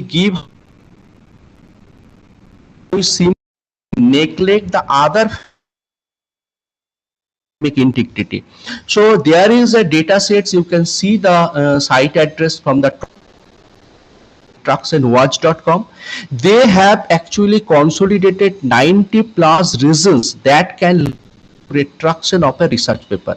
Now all these reasons, if you click the appendix B of this particular site, which is actually a red box, so if you click this particular appendix B, you will be getting the reasons listed there in alphabetically. Now when we studied all the 90 plus reasons given by the retraction was, we got issues there. So here you see there are only 4 factors plagiarism. So of the 90 plus factors consolidated by the committee retractionwatch.com, that factors can lead to paper. Only 4 factors are actually related to plagiarism. Articles, plagiarism of data, plagiarism of image, plagiarism of text. So these 4 factors. So 84, 84, 85 factors are actually other than plagiarism. Simply not tell our colleagues, do not teach our researcher that these are 84, 85 factors you also need to consider, because that can also lead to retraction of your paper. Now we did a very small experiment with state of the art in retraction. Of the produced from retractionwatch.com, that is called retractiondatabase.org. You can have a direct link particular site to this particular data set. Now here I did a very simple search. We selected country as India initially, then here we have selected last 10 years, January 2010 to December 2019, and made a search that how many papers got retracted from India during the last 10 years. So it produced 106 number of papers originated from India have been retracted in the last 10 years. So you see per annum basis 100 originally published from India are actually got retracted because of the many reasons, including plagiarism. Then we again fine-tuned our query to understand how plagiarism is playing a role. So this time you see, apart from all other previous criteria like country as India, time as last 10 years, we added that you please retrieve only those papers which got retracted due to plagiarism. Now you see that 310 number of papers is actually retracted during the last 10 years because of plagiarism. This 310 number of papers out of 106 number of papers is actually around 1/3. So majority of our paper, 2/3 papers that have been retracted from India are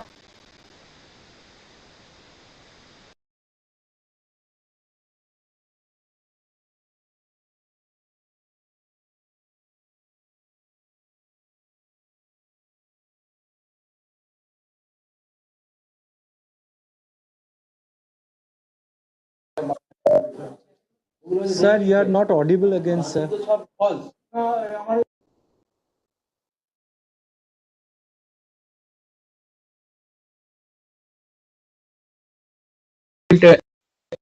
aware to plagiarism, but there is simply zero awareness related to retraction. So now our focus need to change from plagiarism to retraction. That is one of my submission.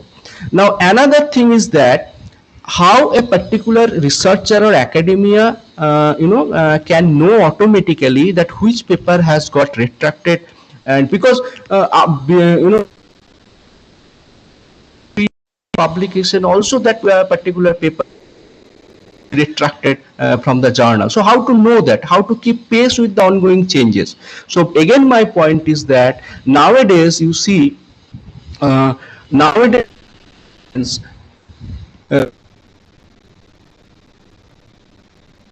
tools, sorry, not bibliometrics, reference management tool, what we are learning here, the Zotero, the beta version of the latest version instruction watch database in real time. Ajax, asynchronous Java and XML. Now what is happening because of this utility?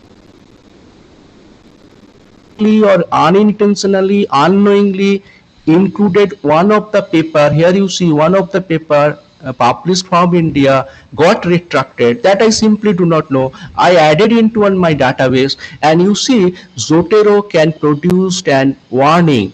It is not producing any warning related to other articles I have collected here.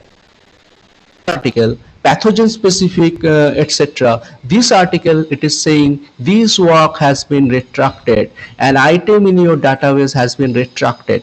So this is the first level of caution given giving to me by Zotero. Automatically it collected data sets from retractionwatch.com, integrated with it in my that particular information. Now wrongly suppose again miss this particular caution, tried to include that particular paper in my reference. Suppose here I am writing a paper and created a citation placeholder and tried to include that particular paper in my reference. So what is happening? Again, the second level warning came from Zotero that the item you are citing has been retracted. Do you still want to add it in your document? So definitely in the second level of caution, most of us will click the cancel button, and this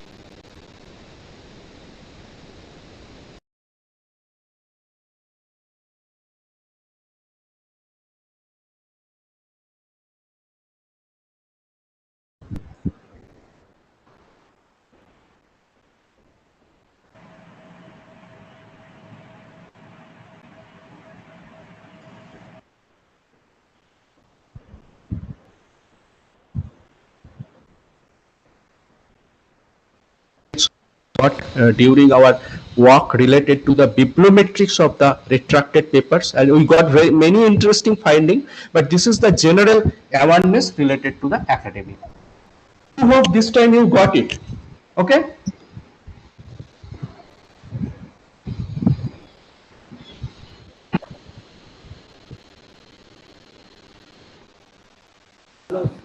Yes, sir. Yes, sir. Now let us come to another 4-5 advanced level points. So basic level of Zotero and reference management we have completed previous day. Now today we are going to check 3-4 features available in Zotero. Now please Abhijit, report me. Can you see the Zotero screen in your machine? Is it? Yes, sir, it is Yes, visible, sir, it sir. is. Visible, sir.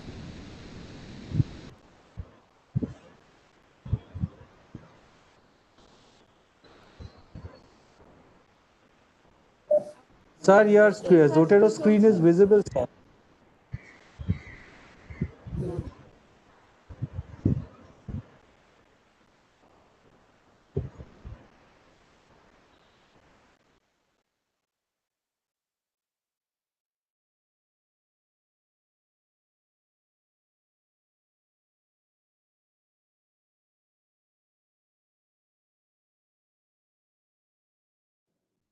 Sir, you have gone silent again, sir.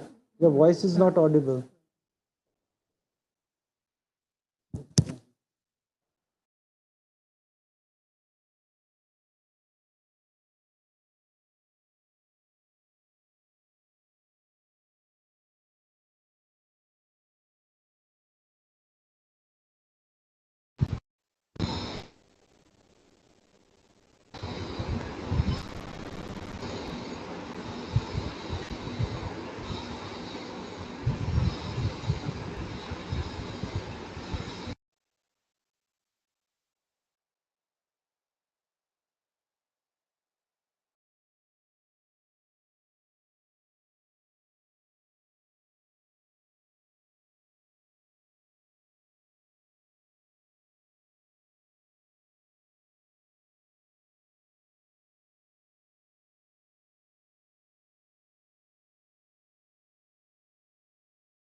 Hello.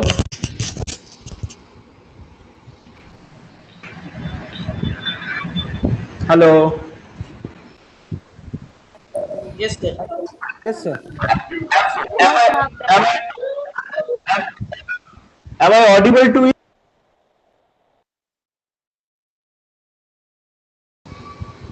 Hello. Am I audible? Audible, sir. So give me a share permission, please. Okay, it came. It came.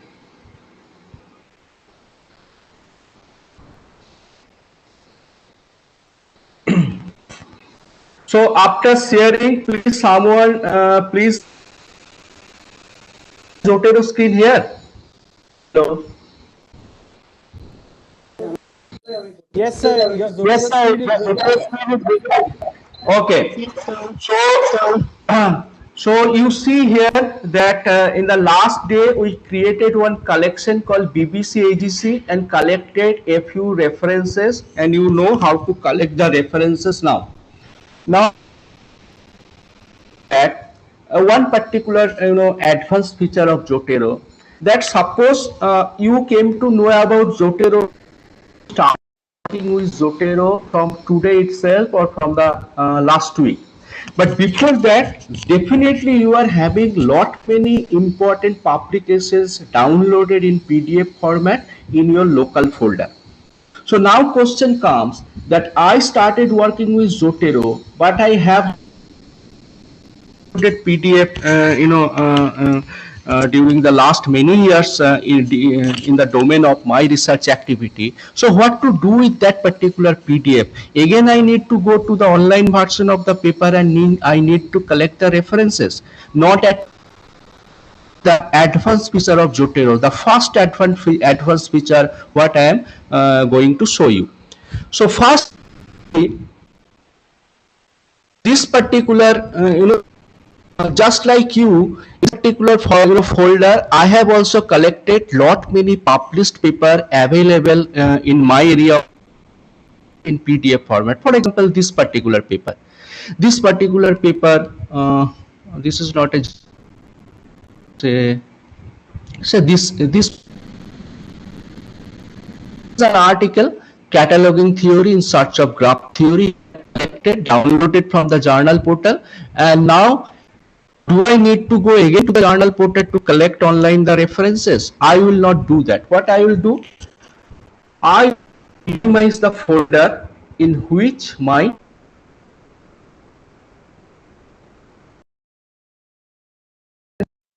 in the Zotero screen, you can minimize your folder where you have gathered all the data, PDF files.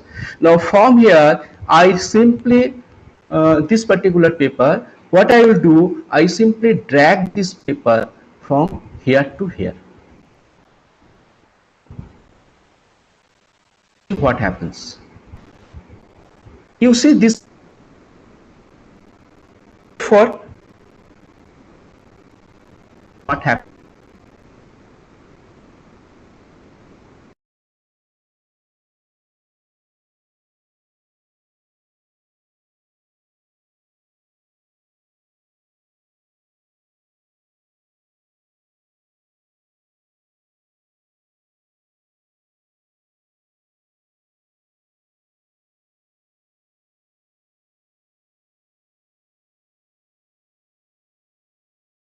PDF. So you see the power of this particular software. We have demonstrated that how you can collect your references online. Now I am showing you that suppose you have downloaded something offline, you have some very important papers in offline mode you have already downloaded, that also you can drag and you can snatch information from it. Let me show you again, because as it is very important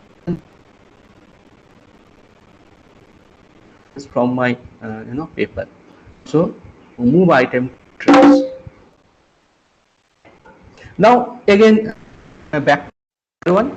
Now in this particular I have the folder and you minimize the folder. So this particular folder will be minimized with all the papers. With all. Now suppose I want to extract, I want to this particular paper insert, select and drag the PDF file here. So one file. So it came.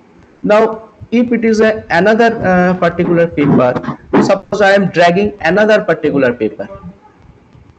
So here you see PDF file I have been dragged. I got from the dragging, and in both the cases, this is the first case. It automatically snatched the title of the paper, authors of,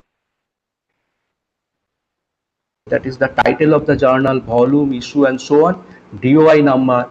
And in the second case also, this is the next paper. So it, you see, partially it can collect all the things, because sometimes it depends on the availability of the information in the PDF format. If the amount of information it got from that particular PDF, it can snatch automatically. You can check that in most there it can snatch everything in toto, but in some cases, that's why I have given two different examples before you. In some cases it can partially snatch title and author which appeared in the first page of the journal. So journal name it could not found in the first page, so you need to manually enter it. So sometimes you need to find manually, because and always suppose as it is not completed, I am moving this particular item to trash. So in this way I can snatch most of my PDF file, most of the completed PDF file. At least the information must be available in the first page of PDF, and nowadays almost all paper got the necessary bibliographic information in the starting page of a particular paper. Exceptions are there for very old journal papers. So this is the first thing, that we can snatch references offline. Now the second important thing is that how we can change from one citation standard to another citation. So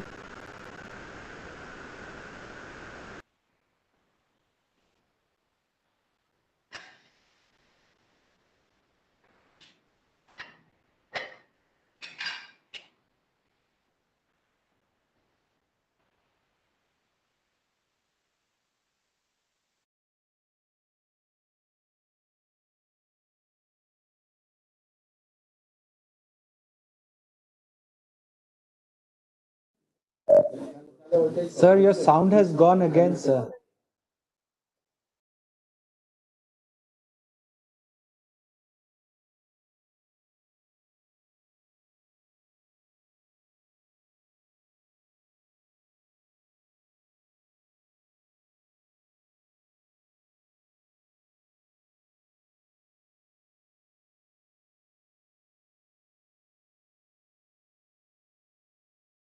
Model edition, 8th edition, it supports. So most of the standard citation format we are following either in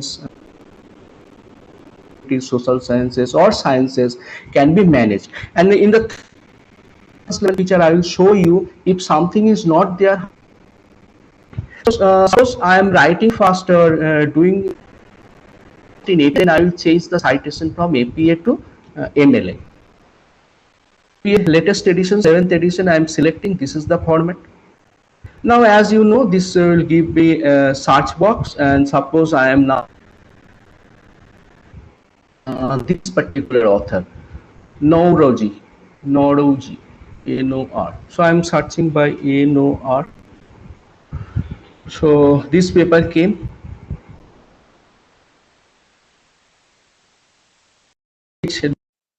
I would like to cite another delete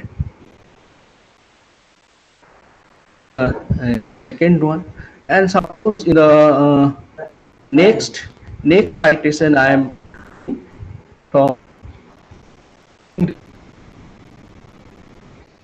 so this particular suppose paper here. So this particular cases I have utilized from BBC HCC folder related to. Now suppose I want to references. Now already that how to produce the bibliography.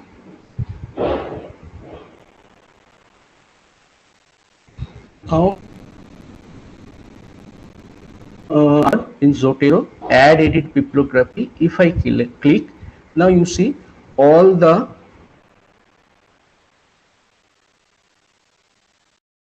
basically added alphabetically alphabet and according to the APA citation. Now suppose this paper, I just imagine it's a paper, because if I use a long text, the part will be difficult. So I utilize 3 citations in APA format, and suppose my paper is now ready, that paper to the journal editor. This paper got rejected. Now not throw our reject into dustbin, again improvement, some kind of refocusing in another journal. So suppose that next journal what I have selected, that unfortunately not follow APA, it followed MLA. Now you see here, is this particular citation order from APA to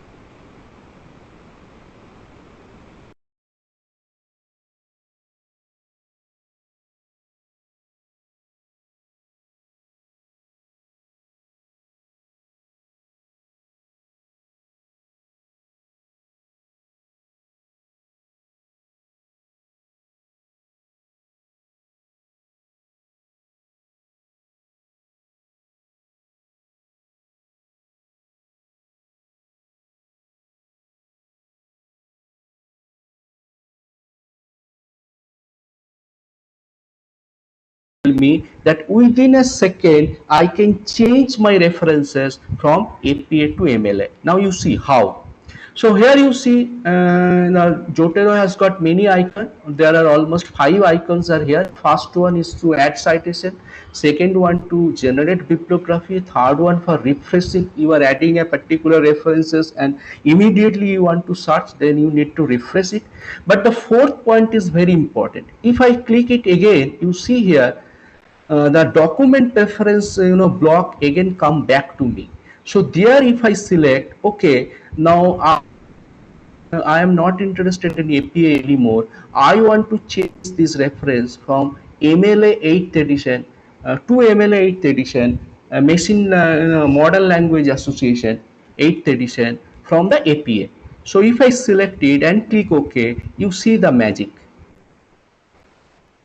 So automatically in-text citation got changed. The main difference between the in-text citation style of MLA and APA is that in MLA there is no, yeah, change, and at the same time all reference you also change. You see now the title is included within inverted code. So those who are involved with the MLA kind of citation style, they can now understand that how it has got changed rapidly. Now suppose unfortunately this is also author data, this is author and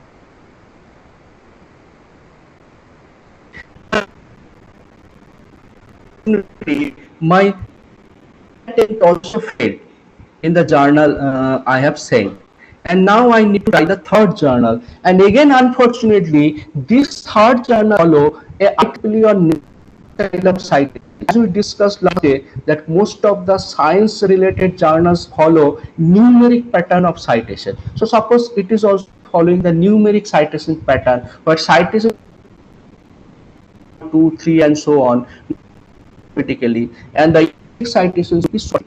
So again, you see it's a huge task to convert an author date or author style citation format into a numeric style citation format. But Zotter, what I will do, I will again try for the third journal, change this one. So now I am in MLA. Now I am selecting. I need to follow either I sub numeric order. Now suppose if I click,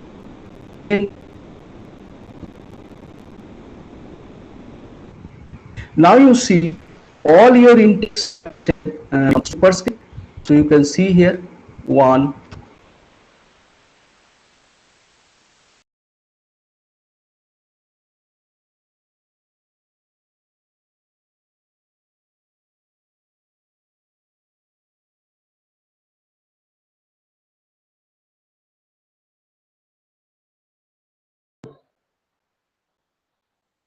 There is no audio.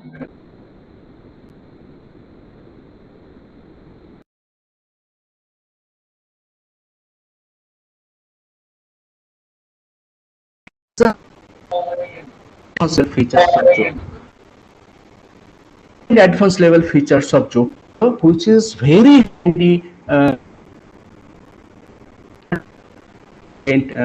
time in become a master, and you can do different kind of magic. Now again, if I come interface of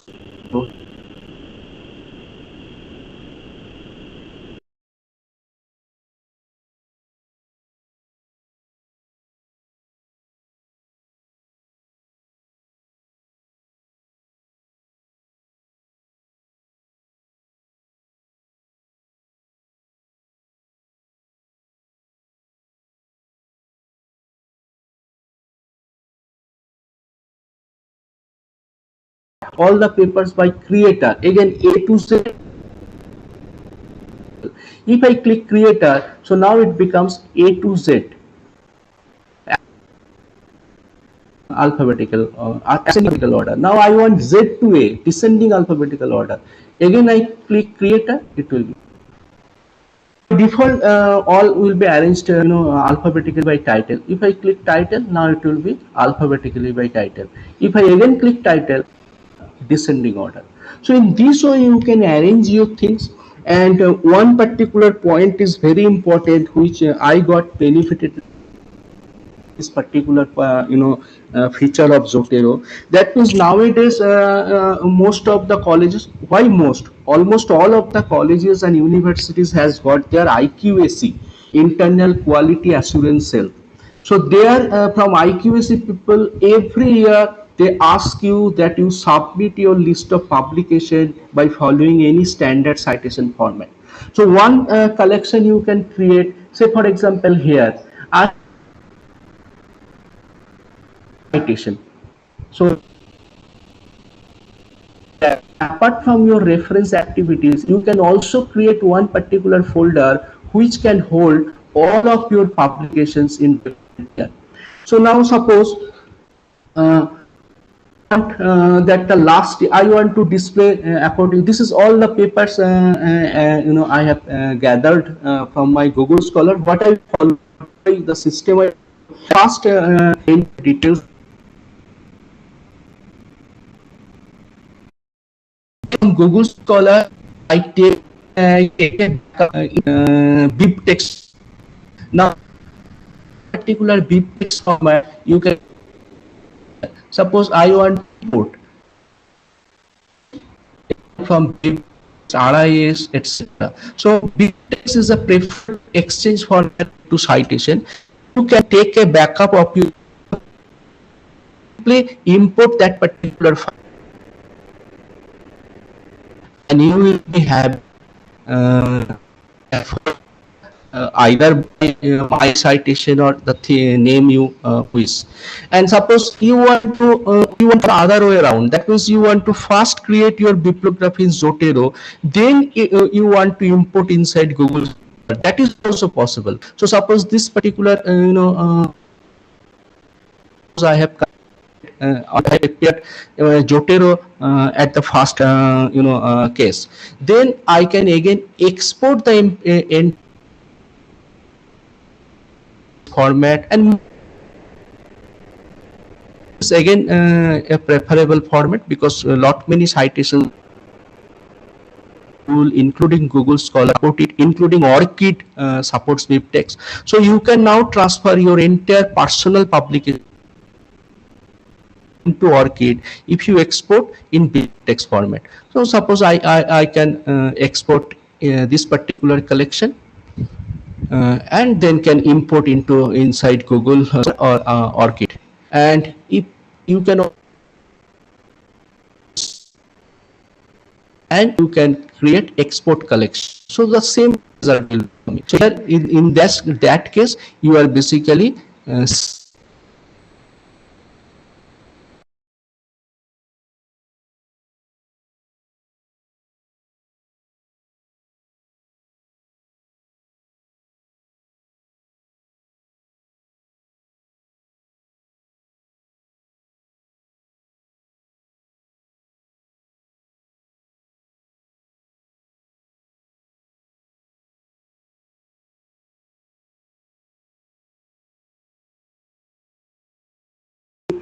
select year, and I am interested to in 2012.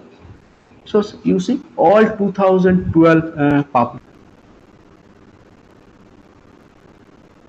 In this way, suppose your IQAC wants that what you have published in the last academic session, so you can select in this way the year, and automatically within a minute you can create a list of references of your own publication and send to IQAC. So normally because of the nitty-gritty involved with the process, teachers normally do take much of the time, but my suggestion is that you can utilize Zotero for personal research assistant also. Apart from managing references, you can manage also your published paper there. So that is one of the last final advanced feature what I'm going to share with you. Last two, in fact. One is the how can we collect this thing, a particular reference. It is not there, but I want to add it.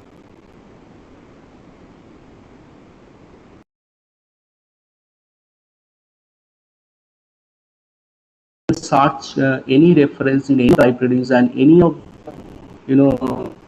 uh, any of the repositories, any of search engines into this hub. So that particular mechanism first I will explain, and those who are interested, I will send my script that you can apply at your end to integrate this inside your Zotero.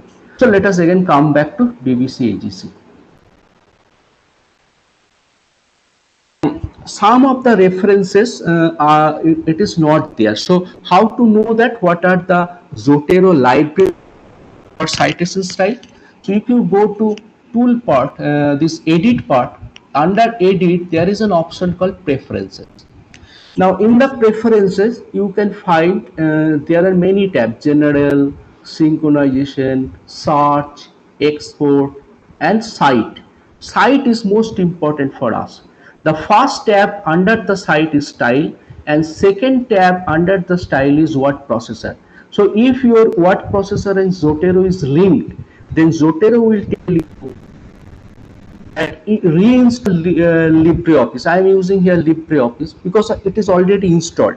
In your case, it will tell you if it is installed properly that reinstall MS Word add-in.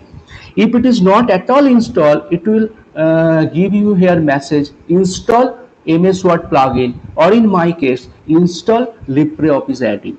So this is important. Let's go again, go back in the style part.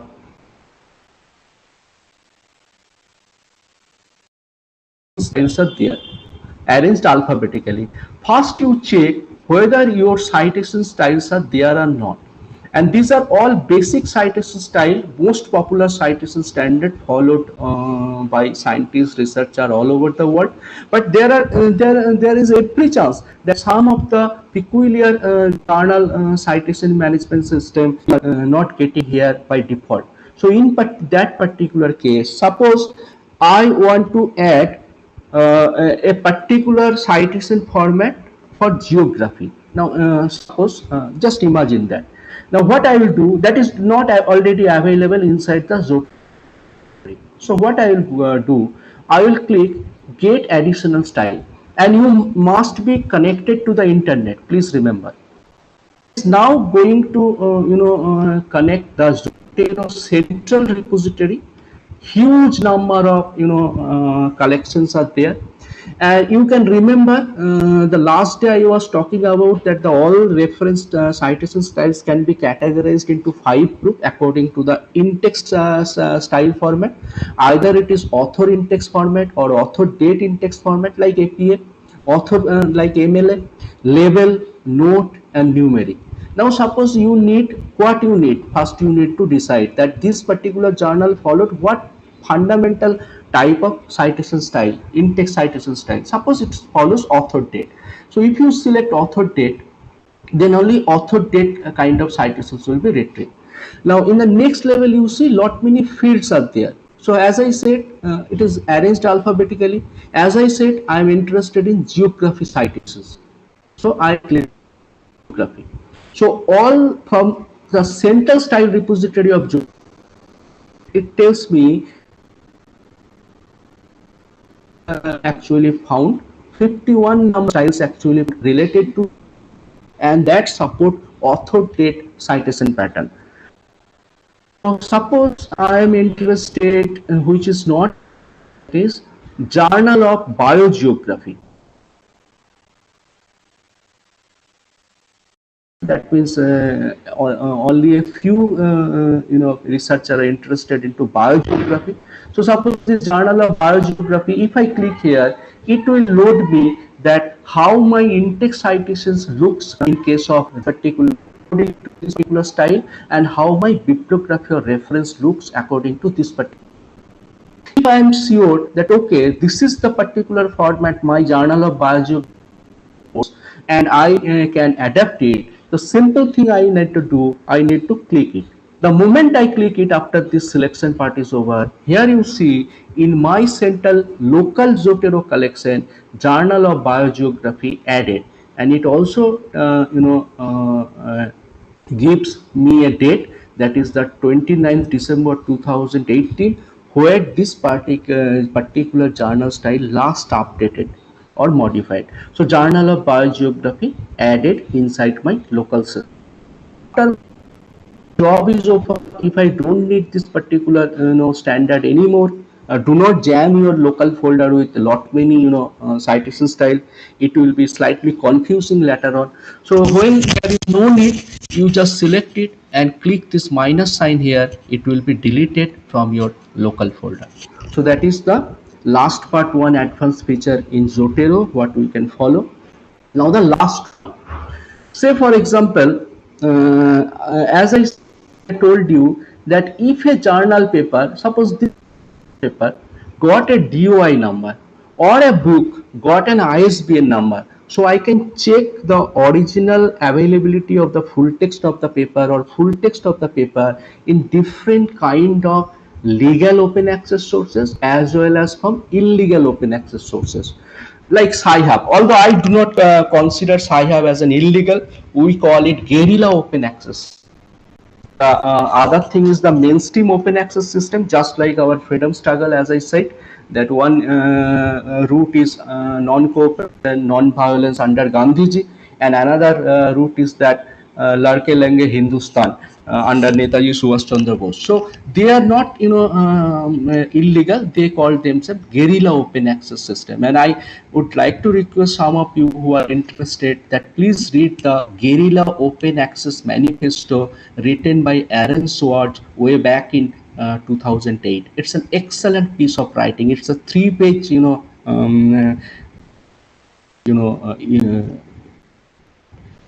what to say, white paper kind of thing that will give you an idea what is happening with the business of science science publication. So anyway, that's a separate issue. So suppose this particular journal paper reference I have got collected. Now I need the full text. So what to do? I can this of the search services automatically generated if a particular article got an DOI. Please remember, if your article do not have DOI, this search service will not be displayed. So up to Google Scholar it will be displayed, but these are the things we have added that won't be displayed because everything works on DOI.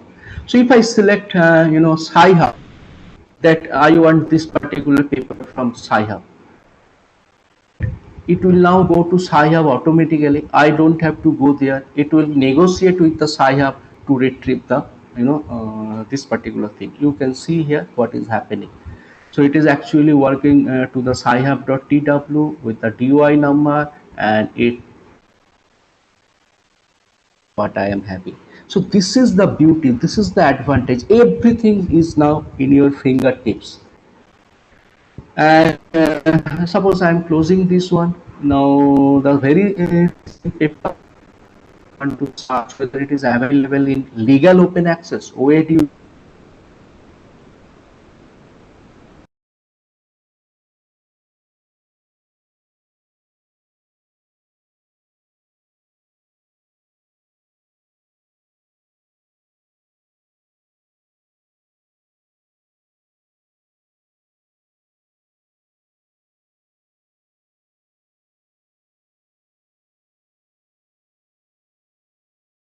open with Firefox? And now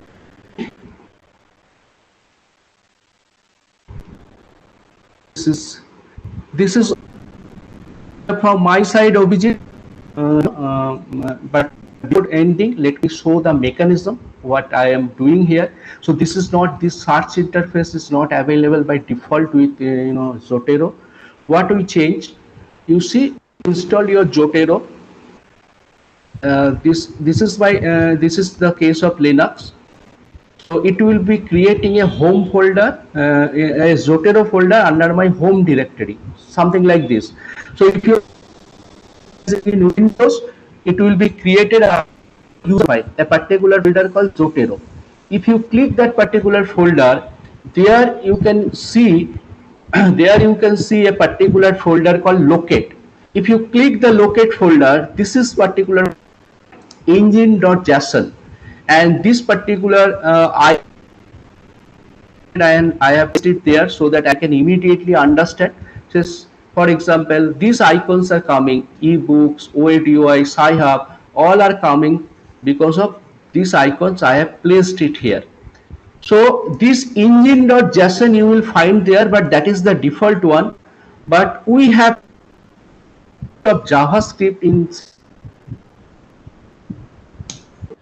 default lookup engine can be can include lot many other sources as we are directing, say book, libgen, OADOI, Sci-Hub, all are included.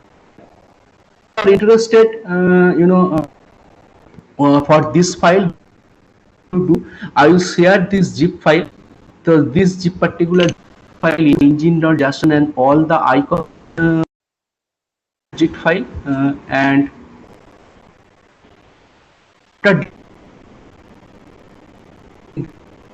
folder. So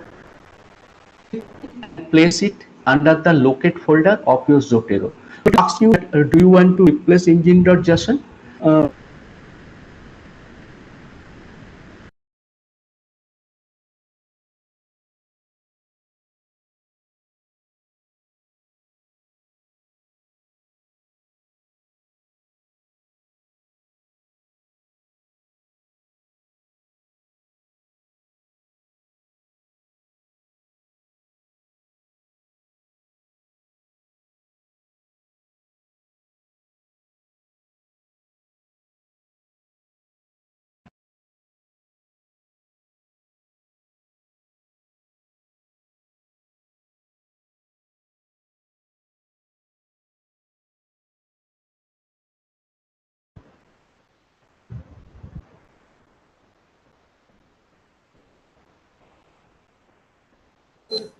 Hello, sir. You're not audible.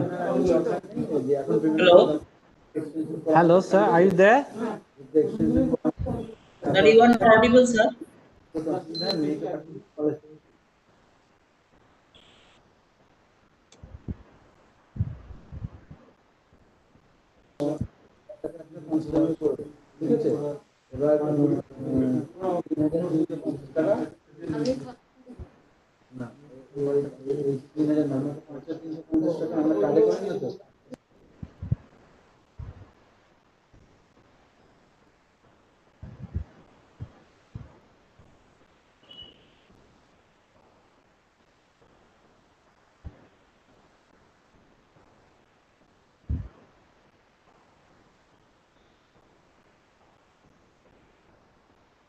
Sir,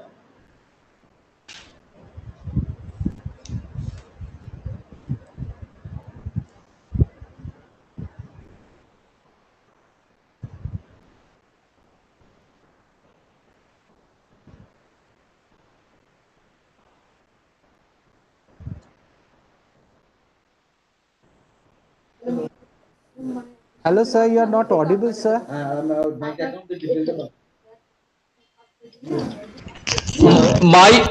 My part is over. Over to you. Okay, okay, sir. Okay, sir. Okay, thank you, sir. So we have some. Thank you, sir. Because for 2 days it was really very much enlightening. It was really very enlightening for 2 days that your talk and your presentations.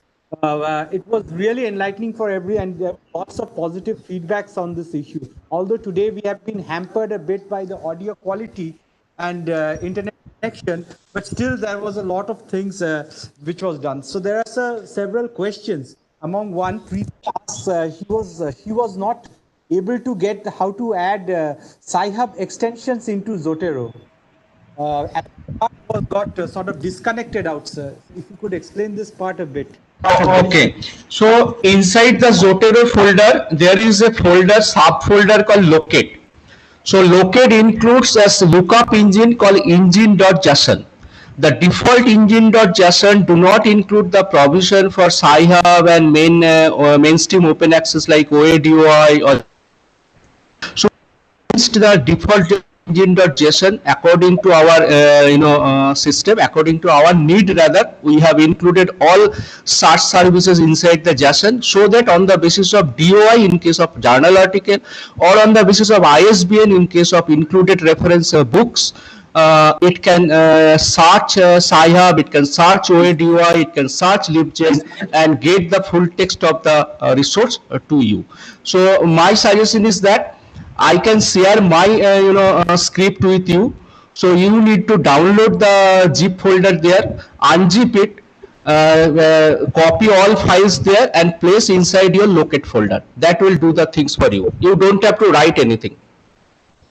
Okay, sir. Okay, sir. It would be very nice to if you could share it. And sir, there are one more question. Say, for example, one researcher, he's working on one computer on and makes a library on his own personal library, Zotero. And then he takes this particular, goes to another place, maybe to his office, and he starts to work over there also. Perhaps he's using the office computer or something. So can these citations be exported from one computer to another? Is it possible? Any other question? Yes, sir. Other Yes, sir. questions? Other questions? Other questions include, sir, uh, that if one person asks that if I'm citing a source from another text, it's a text file. The PDF is not installed into Zotero. Can I type and include the source into Zotero to include this in my bibliography? To know if another text file can be cited over there inside Zotero. Besides Zotero. Yes, of course. Suppose you have your material in .txt format and you wish to enter the bibliographical details manually. So you can do that in Zotero. You before the new collection, you will be having new item. So it will create a drop down list: book chapter, journal article, and many things are there, video, everything. So there you select your document type. Then you will be getting a form kind of thing: title, author, abstract, volume, issue, journal name, etc. You enter that manually. That will do. Okay, sir. Okay, sir. There is no more There is questions no over more here, questions over here, and it and was really it was really very enlightening very talk. enlightening talk. And, I And would now I would ask now ask Rajarshi to Rajoshi introduce to the next introduce speaker. the next speaker. Shall I begin, Anupta? Yes, please do so, because there's a lot of internet connection problems going over here.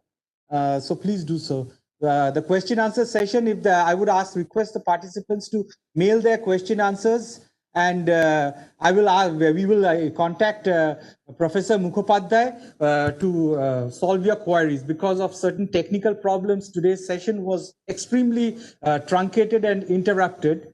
So please do send your questions, and we will try our best to answer them, and we will forward them to Professor Mukhopadhyay. Rajesh, please introduce the next. Thank you, Anupta. Thank you, Dr. I guess the digital things get scuttled and truncated at times. So rather not wasting any more time, let us move on to the next session, our final session of today. Good afternoon, everyone. We are honored to have Dr. Bidyarthi Datta with us for the final session of our e-workshop on citations, references, and research ethics. Dr. Bidyarthi Datta is a faculty member at the Department of Library and Information Science, Vidyasagar University. He is an honorary teacher at Bengal Library Association, Kolkata since 2007. He received doctorate degree from Jadavpur University, Kolkata.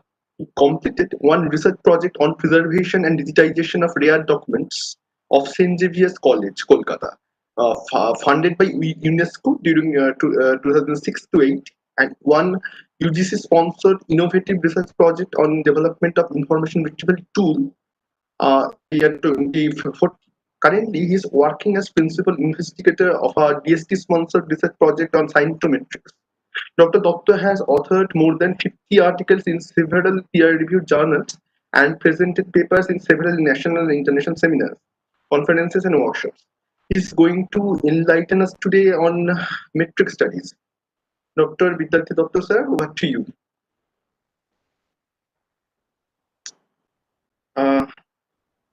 Ananda, may I request you to kindly make Dr. Bidyarthi Datta host for the session? Yeah. Just hold on for a minute.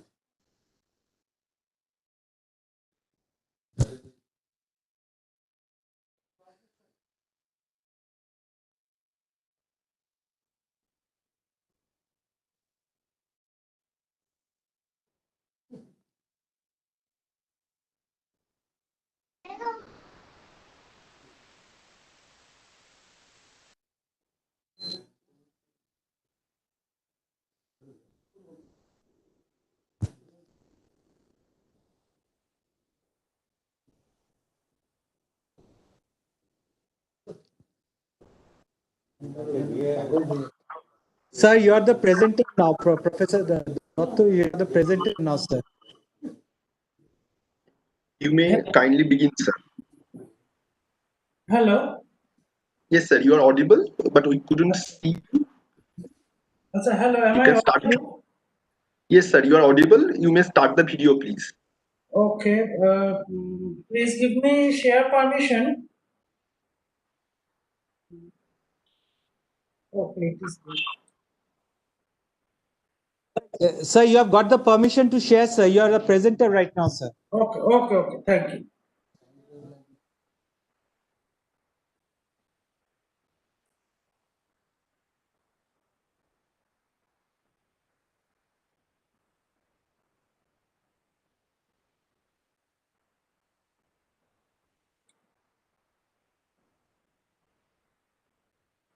Is my screen visible? Yes, sir, it is visible, sir. Okay. Okay, thank you.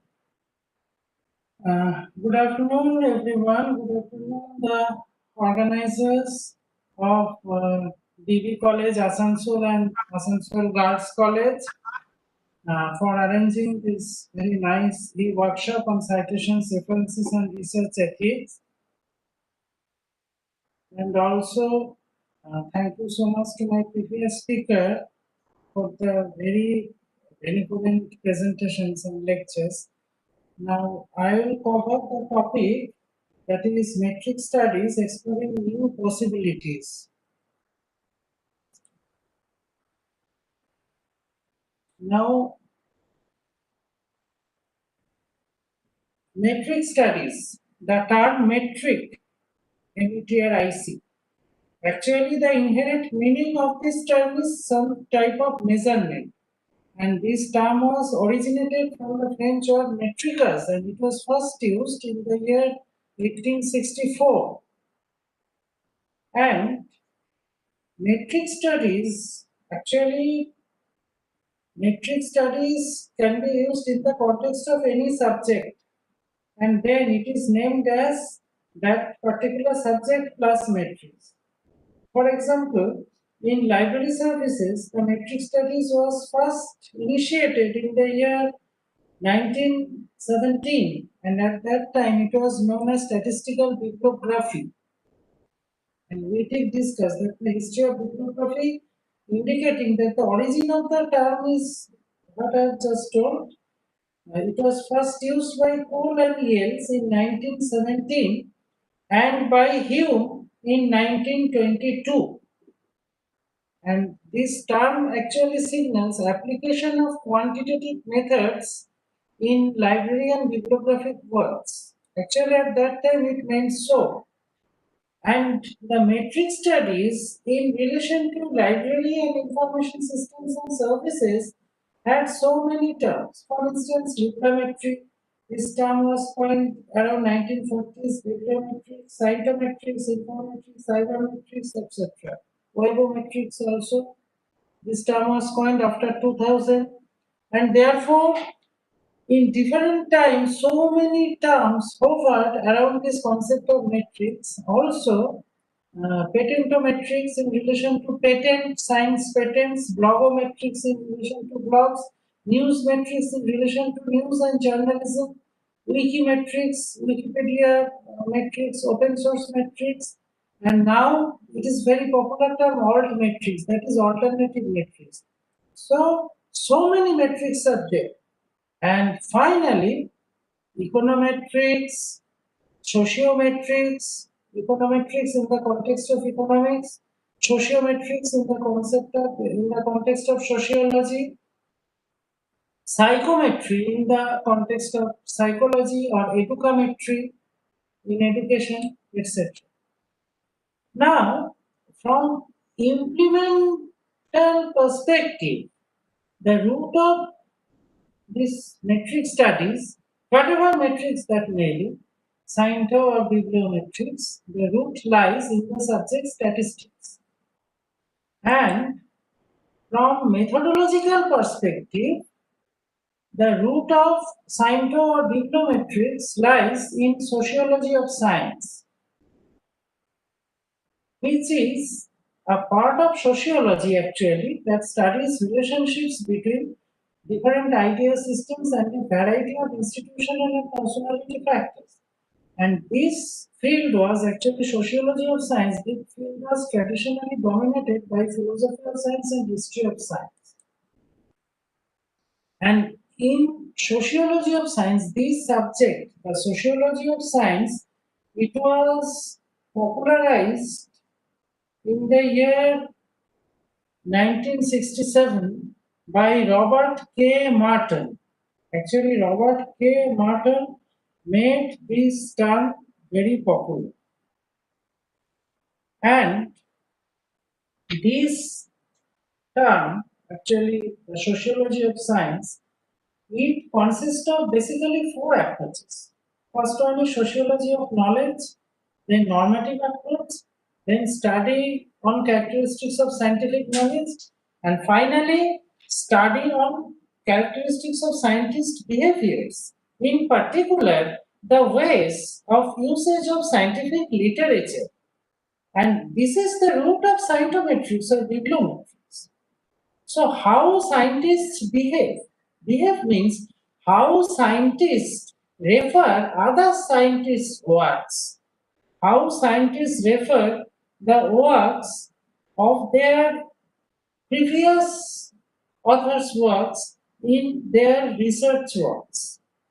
That is the point. Here, behavior means that. And the course of study, the behavior of scientists in using their previous literature actually developed this area, that is scientometrics or bibliometrics. Actually, bibliometrics indicates the application of statistical tools and techniques in bibliographic development, whereas scientometrics, it encompasses the application in developing science policy, mainly science policy. Now, this is the different stages of sociology of science. This is actually curve and it indicates how a subject develops from its birth. This is the origin a subject births when it remains in institutional forms. Gradually, the subject enters in the domain of the society. Then, its literature, that is, scientific papers, gradually develop, and those papers gradually consolidated into textbook and domain-specific journals, and then gradually different philosophical pragmatism, consistency, that is, different debates and controversial issues about the subject arises. And finally, the paradigm is formulated and the subject gradually saturated. And when it goes to saturation, other subjects have developed from this subject, one subject, that may be cross-disciplinary or multidisciplinary or single disciplinary. Next, we have told about growth and formation of subject, and next we will talk about citation analysis. This is actually crux of metric studies, what we'll discuss now. Actually, in relation to research communication and research evaluation, the evaluation of journal articles, the evaluation of books, or scholarly, other forms of scholarly communication basically includes citation analysis, and therefore it is said that citation analysis forms the crux of metric studies.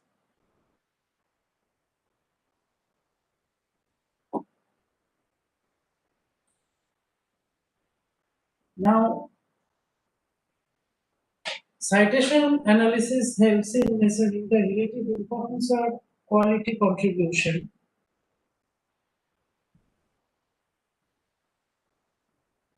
Also, it shows the status of scientists' esteem Also, it helps in finding important contribution of authors, scientists in the subject concerned, and it helps in evaluating scientific activities of scientists.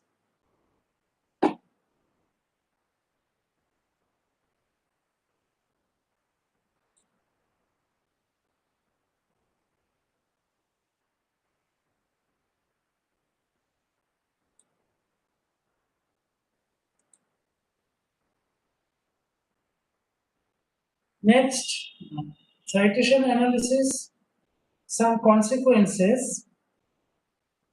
For instance, when we do citation analysis, some issues appear. For instance, co-citation coupling, citation counting. Citation counting is nothing but total number of citations received. Next, bibliographic coupling. Next, self-citation, that may be journal self-citation and author self-citation. Next, recitation. Actually, this red mark, self-citation and recitation, these are also considered as demerits of citation analysis. Next, direct citation. Next, scholarliness and obsolescence. Next, mapping of science. Co-citation coupling, it is simple. If papers A and B are both cited by paper C, they may be said to be related to one another, even though they don't directly cite each other. This kind of relationship is called co-citation coupling. And similarly, if papers A and B both cite paper C, they may be said to be related, even though they don't directly cite each other. And this kind of relationship called bibliographic coupling. Hence, co-citation coupling and bibliographic coupling, they may be considered as mirror image of one another, mutual mirror image. Next, bibliometric approach.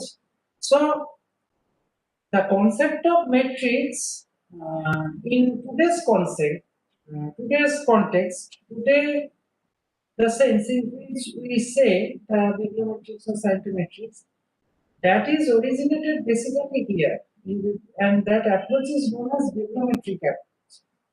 And Derek D. Sola Price is known as the father of bibliometrics. Actually, D. Sola Price is known as father of theoretical or conceptual bibliometrics. He generalized different bibliometric laws. And Eugene Garfield, he is known as father of practical bibliometrics, and he showed the application of bibliometric laws. D. Sola Price basically was a physicist and historian of science, and around 1950s he estimated the number of scholarly periodical titles being published by the end of 20th century that would exceed 1 million. And his masterpiece, Little Science, Big Science and Beyond, this is a very important document and definitely a must read for all students.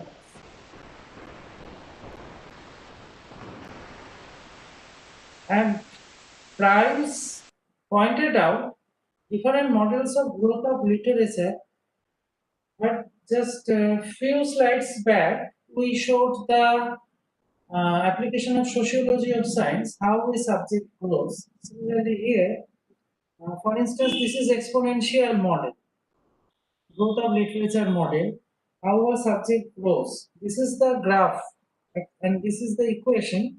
Y is equal to a b to the power x, or y is equal to a into e to the power k, or exponential x or e to the power kx. This is the equation. So a subject, here literature means the journal articles and books about a particular topic. The journal articles and books published about a particular subject topic, that is called literature.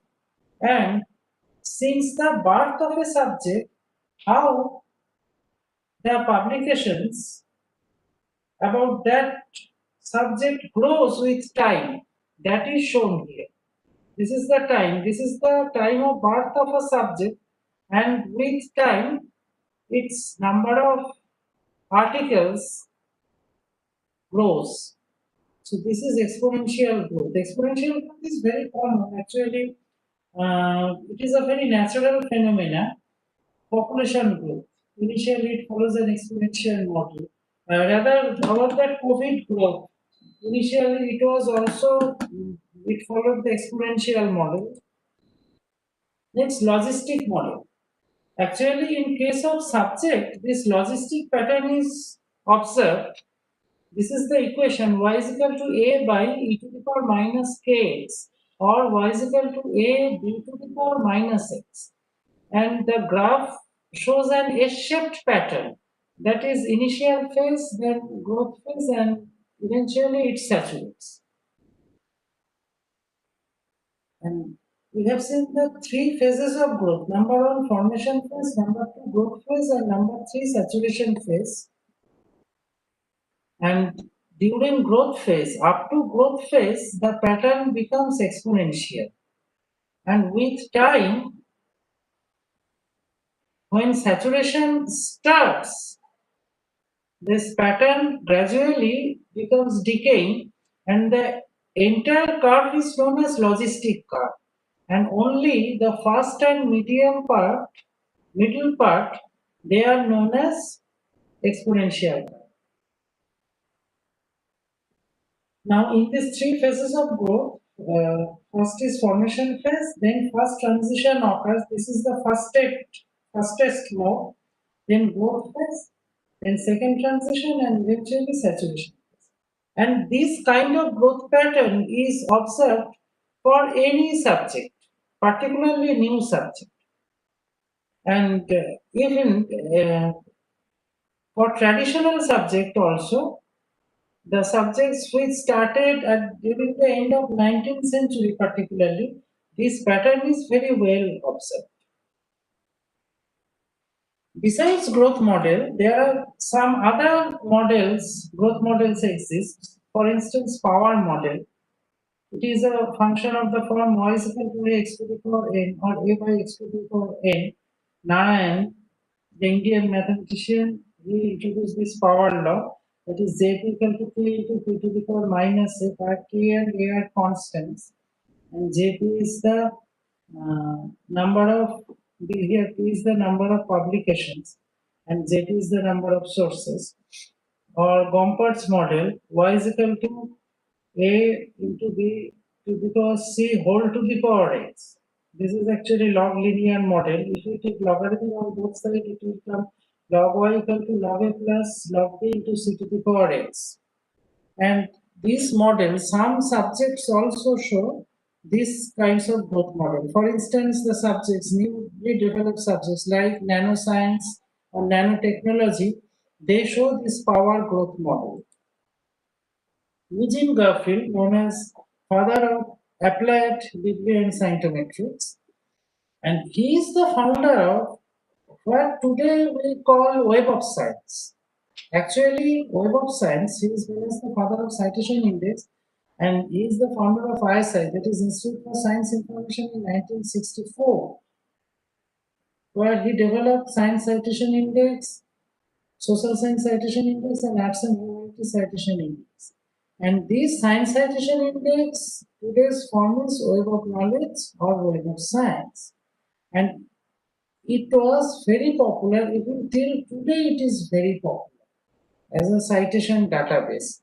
Today, in 1995, from 1964 to 1994, the Science Citation Index was the only citation database. In 1995, Scopus started. And Scopus started recording comprehensively since after 2000. Nowadays, today, just 2 years back, another very famous citation database came, that is Dimension also. Now, these are classical bibliometrics indicators or journal level indicators. That is total citation count, impact factor, normalized impact factor, Immediacy Index, cited half-life and citing half-life, self-citation, cited uncited ratio, and there are many others. So impact factor of this impact factor is very well known, and we all know what it is. We always judge a journal by impact factor. This is nothing but C1 plus C2 by X1 plus X2. In the numerator, there are two factors, C1 plus C2. Here, C1 is the number of citations. This is actually two-year impact factor. And C1 is the number of citations of the articles. C2 also number of citations. Suppose I am calculating the impact factor of a journal for the year 2019. Then C1 will be number of citations received by the articles of that journal published 2 years back, that is 2017. And C2 indicates the same thing, number of citations received by the articles published in that journal 1 year back, that is in 2018. So sum of citation, and X1 is the number of articles in 2017 and X2 is the number of articles in 2000. So impact factor is nothing. It is just averaging of citation over 2 years. Averaging of citation. Then normalized impact factor, will come to that. Then immediacy index, it indicates the citation number of article ratio for the current year. Suppose we are calculating the immediacy index of a journal for 2020. Then X will indicate the number of articles published in 2020 and C will indicate number of citations received in 2020.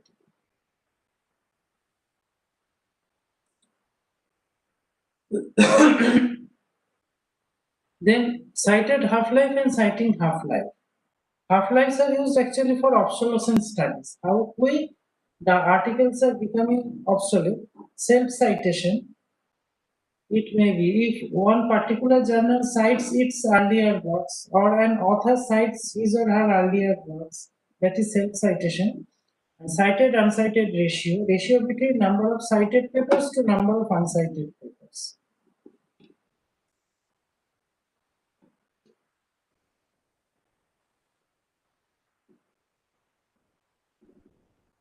Now, these are, we have so long discussed, they are classical bibliometric indicators.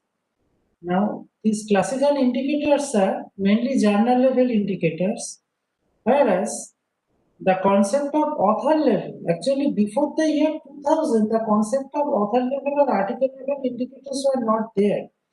Then indicators were mainly based on journals. But concept of author and article level indicators were developed after the year 2000. And introduction of age index by Hertz in 2005 was the milestone of modern or post-UK metrics. And introduction of the concept of alt metrics by Jason Priya in 2010 was another milestone, particularly in the developing alternative metrics for author, article, or journals. Now, citation count, we have just told. Total citation count, it may be of several types. Total citation count may be cumulative citation count, may be average citation count. Average may be of several kinds. Journal average, author average over geographic location, institutional average, or temporal average. This is how to calculate impact factor. Just what I have told. This is the ratio of number of citations to the number of publications. And here, so in denominator, there will be number of citations. And in this journal, we have found impact factor is 2.061. So when the number of citations will be greater than number of articles, definitely impact factor will be greater than 1. This is the point. And this is normalized impact factor introduced by Shane in 1992.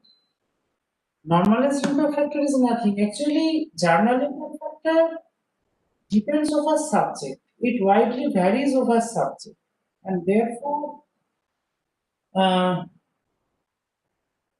it has some limitations. For instance, in social science or mathematics, the citation accumulation rate is very low. Therefore, social science or mathematics journals usually have low impact factor. But in medical science, it is shown normally it is observed that in medical science, impact factor is highest. In biological science, it is also very high. In physical science, is lower, but still higher than social science, like that. In chemistry, it is usually higher than physical science. And normalized impact factor, it just normalizes the impact factor in terms of a particular subject domain. For instance, NIF equal to IF into M, where M is the multiplier, and M equal to 10 by HIF, where HIF indicates highest impact factor of the item under specific category in a particular year. Hence, normalized impact factor will be 10 into IF by HIF.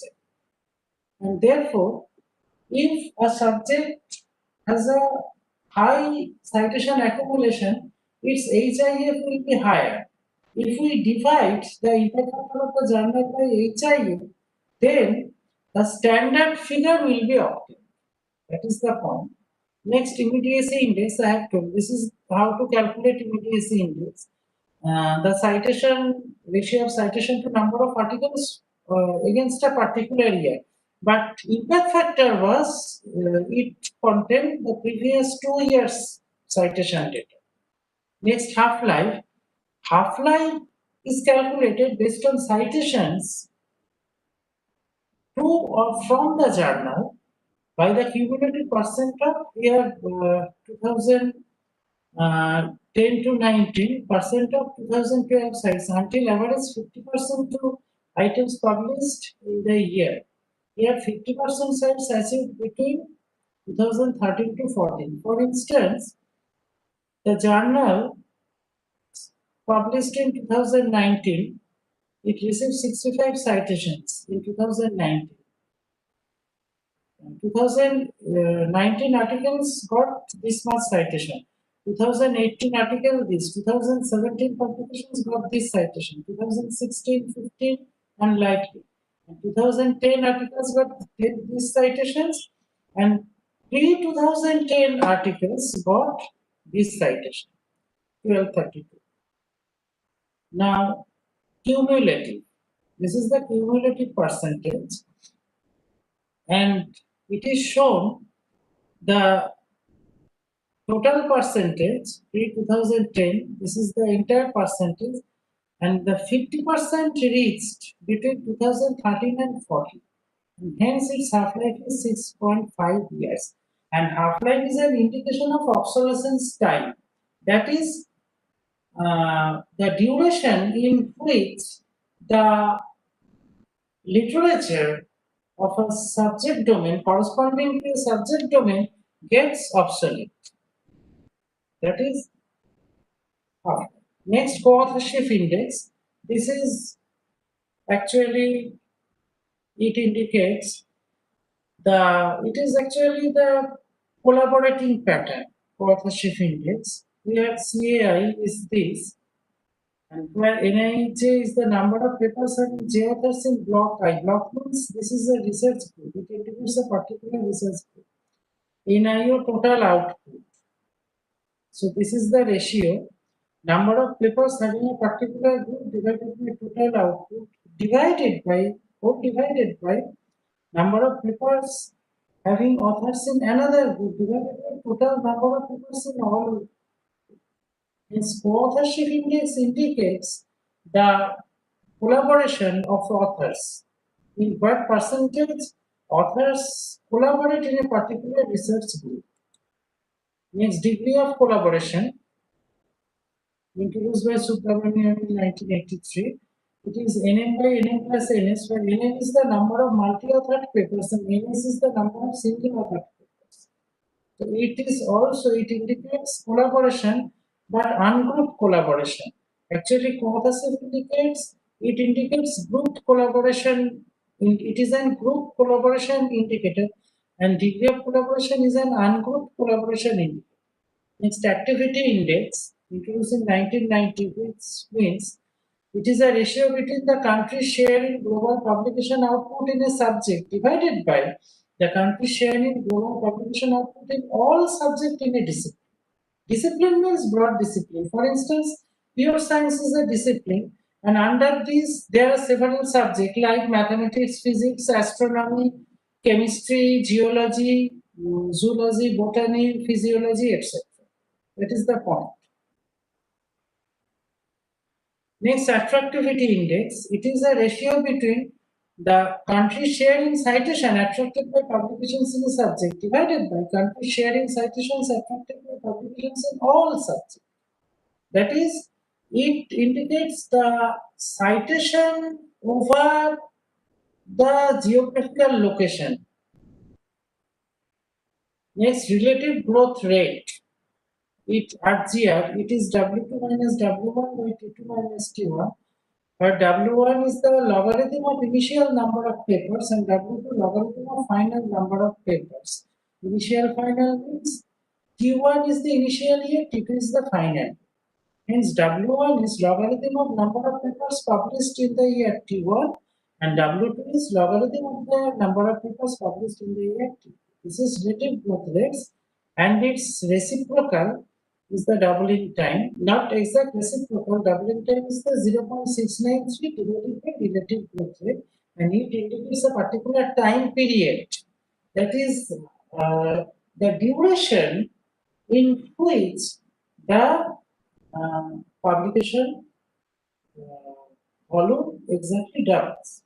And it is to be noted that the relative growth rate and particularly this formula doubling time holds good for exponential growth only, not for power or logistic model. So these are P2K classical bibliometric indicators we have discussed. That is total citation count, cited and uncited ratio, impact factor, normalized impact factor, immediacy index, and pathway. And now we'll discuss some post-2K journal metrics. Journal metrics introduced after the year 2000, but not based on citation count. Actually, these indicators were all based on citation count. But there are some other indicators which are not based on citation count. For instance, journal affinity. This was introduced in the year 2007, and it is the ratio of total number of foreign authors for a given period divided by total number of authors for a given period. That is ratio of foreign authors to authors of that particular country. In journal affinity is an indicator with respect to a particular country. Next, journal associativity, which indicates the ratio of total number of authors for a given period divided by total number of articles for a given period. So, number of authors articles ratio. Next, journal consumption. This is the ratio between citation divided by references into citing journal by cited journal. Hence, one journal is concerned or considered by how many other journals. So, journal consumption actually points out the sphere of influence of a particular journal, how it influences other journals and to what extent. Let us now just draw a comparative study between classical P2K and modern, that is post-2K bibliometric indicators. P2K or classical indicators are mainly journal level, but post-2K are mainly author level. And of the author level indicators, before H index, let us first tell IN index. That is I10 index. It is very commonly used, but it may be I5 or I20 index also. That is I10 index means how many articles got 10 or more citation. I20 index will be how many articles get 20 or more citation, like that. Hence, IN index indicates the number of papers published by a research scholar getting n number of citations. If n equal to 10, then IN index becomes I10 index, which is most popular. And it has a limitation also. It is restricted to Google Scholar only.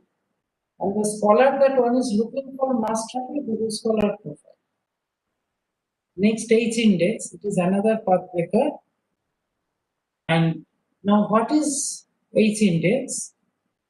It is just a single number representing the scholarly output of a researcher proposed by Hertz of San Diego, and it is less skewed than other classical indicators. Besides author, it is also used to rank specific research topics, institution, departments, journal, etc.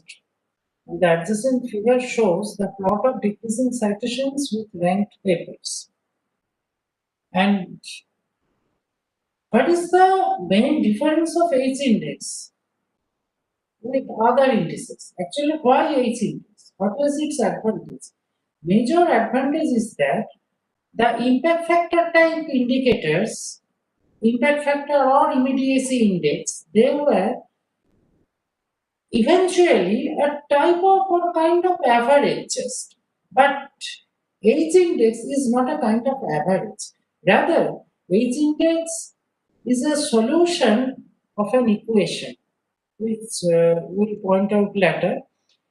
Suppose there is an equation R equal to CR or R to the power alpha equal to beta into CR, where CR is the number of citations of the rth publication from the ranked list or articles of the researcher.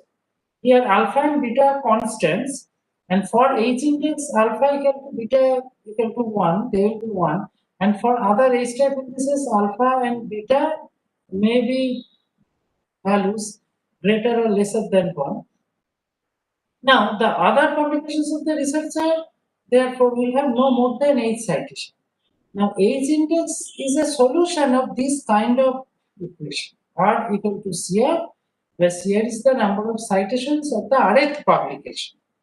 And therefore, this is the advantage of H index, that H index are introduced to measure simultaneously the quality and quantity of scientific output. And it is so popular because of its simplicity, and the indicators prior to H index were based chiefly on average. But H index is based on a relative distribution between citation and number of publications. Here lies the difference, and hence H index is not mere an average, but it is the solution of an equation involving two variables. And this is the rectangular hyperbolic equation of H index, and H index therefore, actually H index is the solution of a type of equation x into fx equal to constant. This is the equation. If we see citation article model, number of citation and number of publication model, then it shows this type of equation, x into fx equal to constant, which shows a rectangular hyperbolic curve. And therefore, H index graphically may be calculated from this type of rectangular hyperbolic. And this is how we can calculate H index. It is very simple.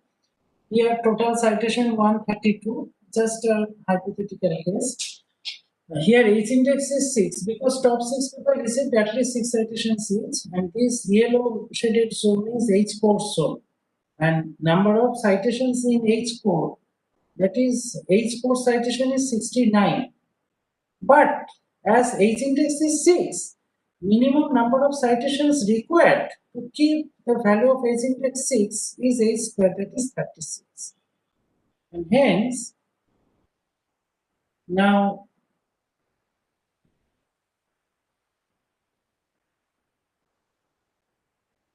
hence here H core citation is 69, and minimum required citations to maintain the value of H index as 636. And this difference is called H core excess citation. And total citation, we have already seen the entire sum, that is 132.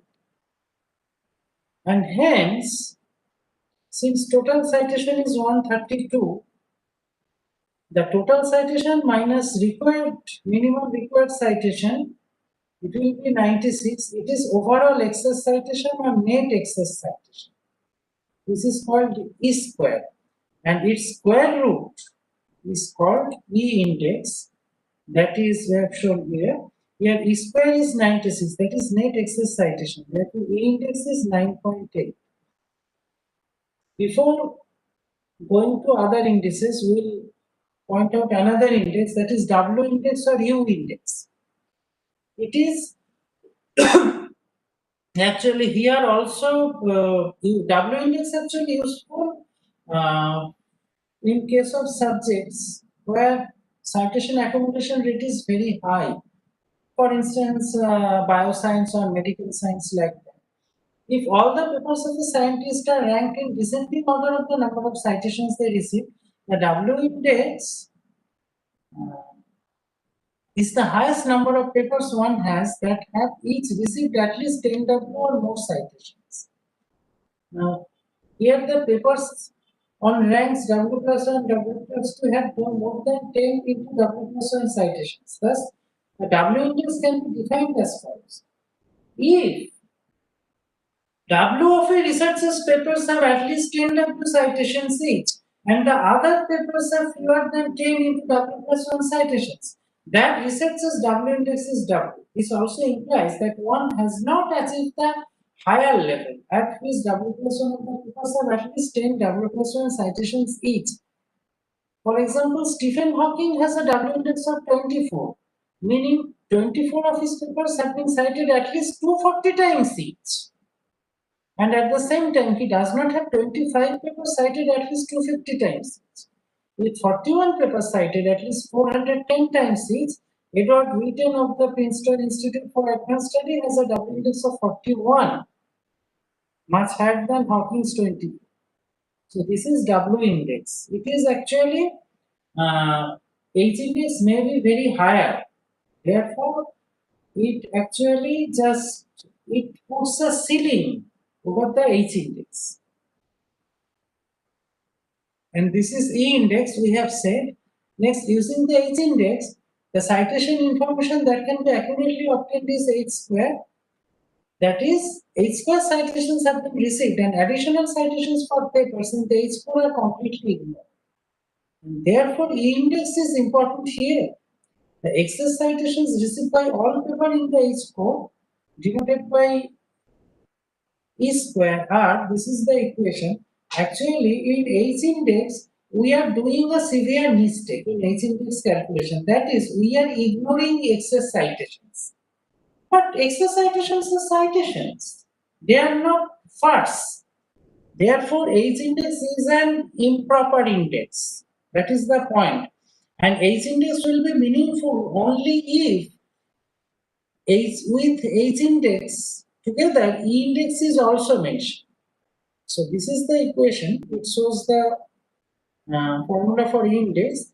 But Cj of the citations received by the jth paper and E square denotes the excess citations within the H core. Assuming D square equal to Cj, it is obtained that D square equal to E square plus H square. Now E greater than equal to 0 obviously E is a real number. Therefore, E is root of D square minus H square.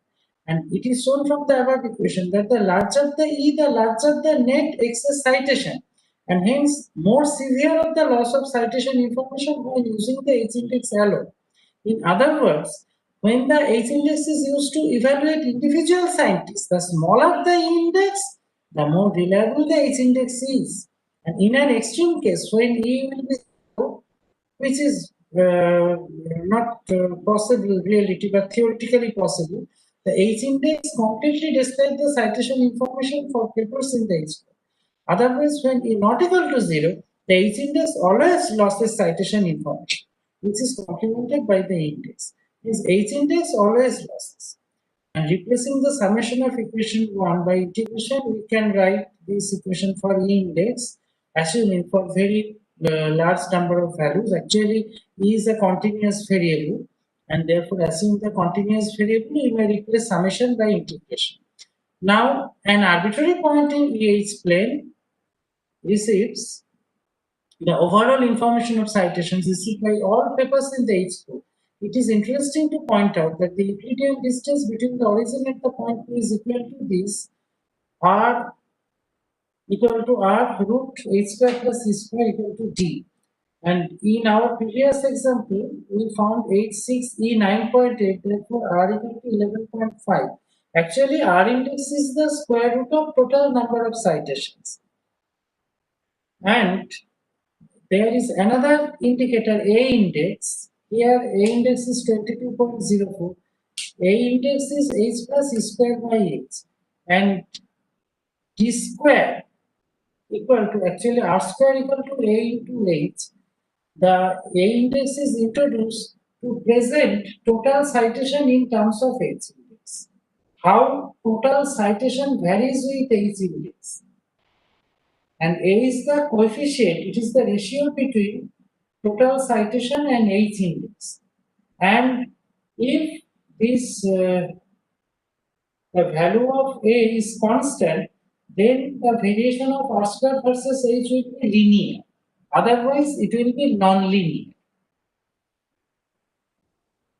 So the relationship between H and E as expressed in equation 3 and 4 instantly depicts the plane we have to say, that is the HE plane, and which represents the overall citation information. And it is interesting to point out that the Euclidean distance between the origin and the point P is presented in equation 7. And now factors directly affecting the H index and H type indices, therefore we have seen, that is E, R and A index. And together they are known as H type indices. Now let us define some other parameters. Citation threshold. So it is the minimum number of citations received by the top 1% paper of a subject domain. Recitation, when a particular author or source is repeatedly cited so many times, but any other particular author or source. Intentional citation, that is recitation. And coercive citation, that is forced citation. It is an academic publishing practice in which an editor of a scholarly journal forces an author to add spurious citation to an article before the journal will agree to publish it. And this is done to inflate the journal's impact factor, to boost up the journal's reputation artificially. Another, let us say, another very empirical formula, which is calculated by year, the relation between total number of citation and H index. And it is found that H index is approximately equal to 0.54 times square root of citation. 0.54 times means approximately half. Hence, if we know the total number of citations of an author, then if we take its square root and half it, then we will get the value of H index. And this equation gives an accurate approximation in most cases, with errors within 10 to 20%. Actually, it is 12-13% in general cases. And according to this equation, if an author receives 100 citations, his H index will be nearly 5. If an author receives 1000 citations, its H index will be 70. And if he receives 10,000 citations, his H index will be 54. Hence, for 10 times raise in number of citations, H multiplies nearly 3 times. Number of citations escalates 10 times, means H index escalates 3 times.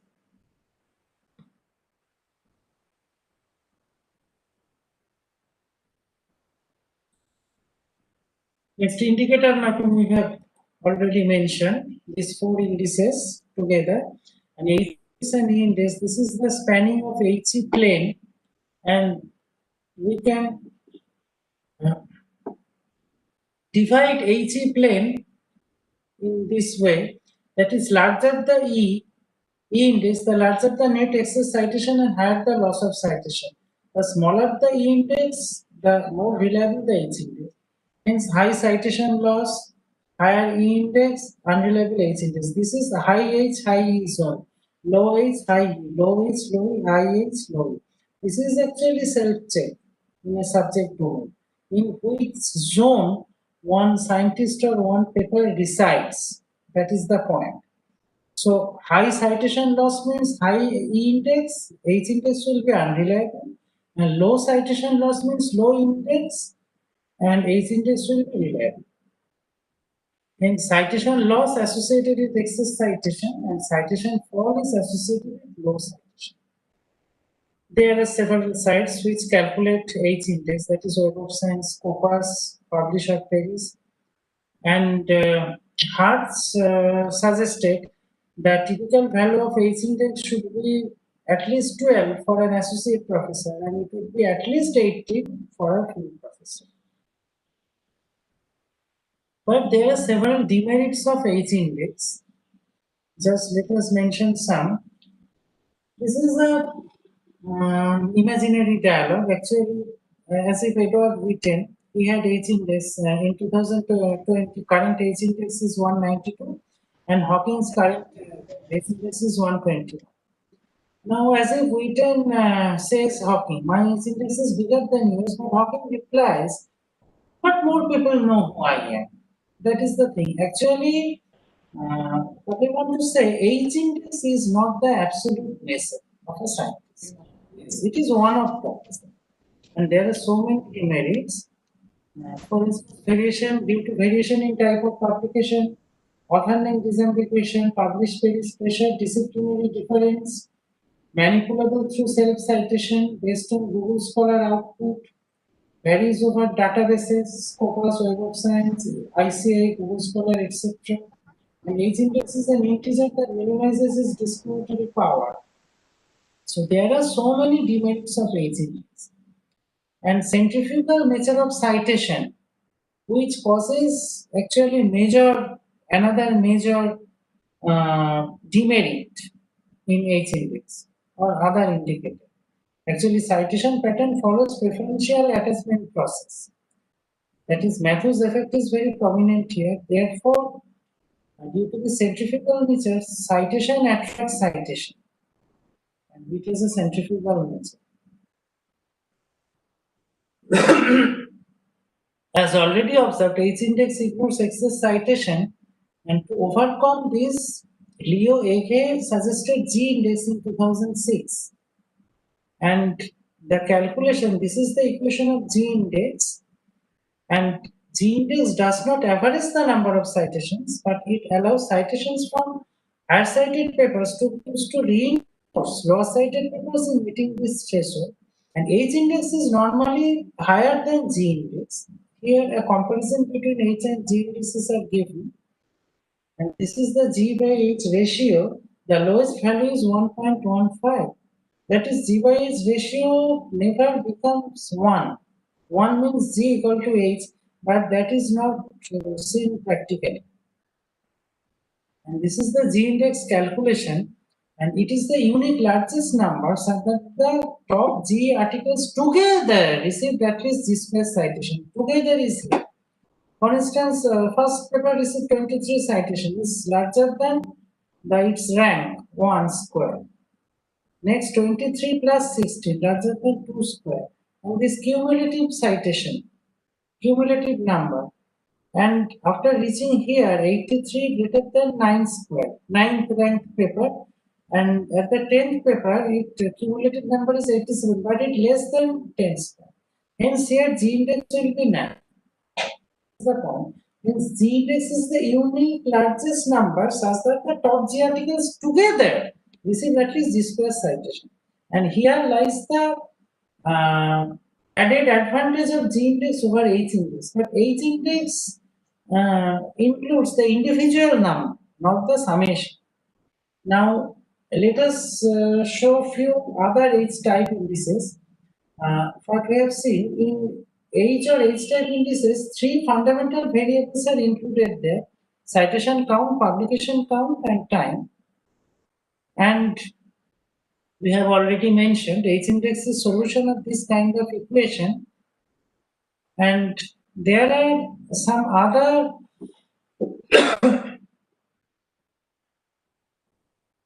equations also. What is this relationship between total number of citations in at the H index? Equation 12 and 12a. And this parameter B for successful scientists B equal to 1, for outstanding B equal to 12, for unique this B equal to 3. These are some empirical laws about empirical formula related to H index. Next, H alpha index. A scientist has H alpha index equal to H alpha, cap H alpha, if the top H alpha of his or her in publications from the ranked list have at least alpha into H alpha citations each. If alpha equal to 1, then H alpha will be equal to H index. H alpha has the following properties. where limit alpha tends to 0, H alpha equal to P, and limit alpha tends to infinity, H alpha will be C. That is, the P is the number of papers published by the scientists that have been cited at least once, and C is the number of citations of the most cited paper published by the scientists. These numbers can be called P indicator and C indicator. Actually, H alpha index differentiates between highly cited papers and large number of publications.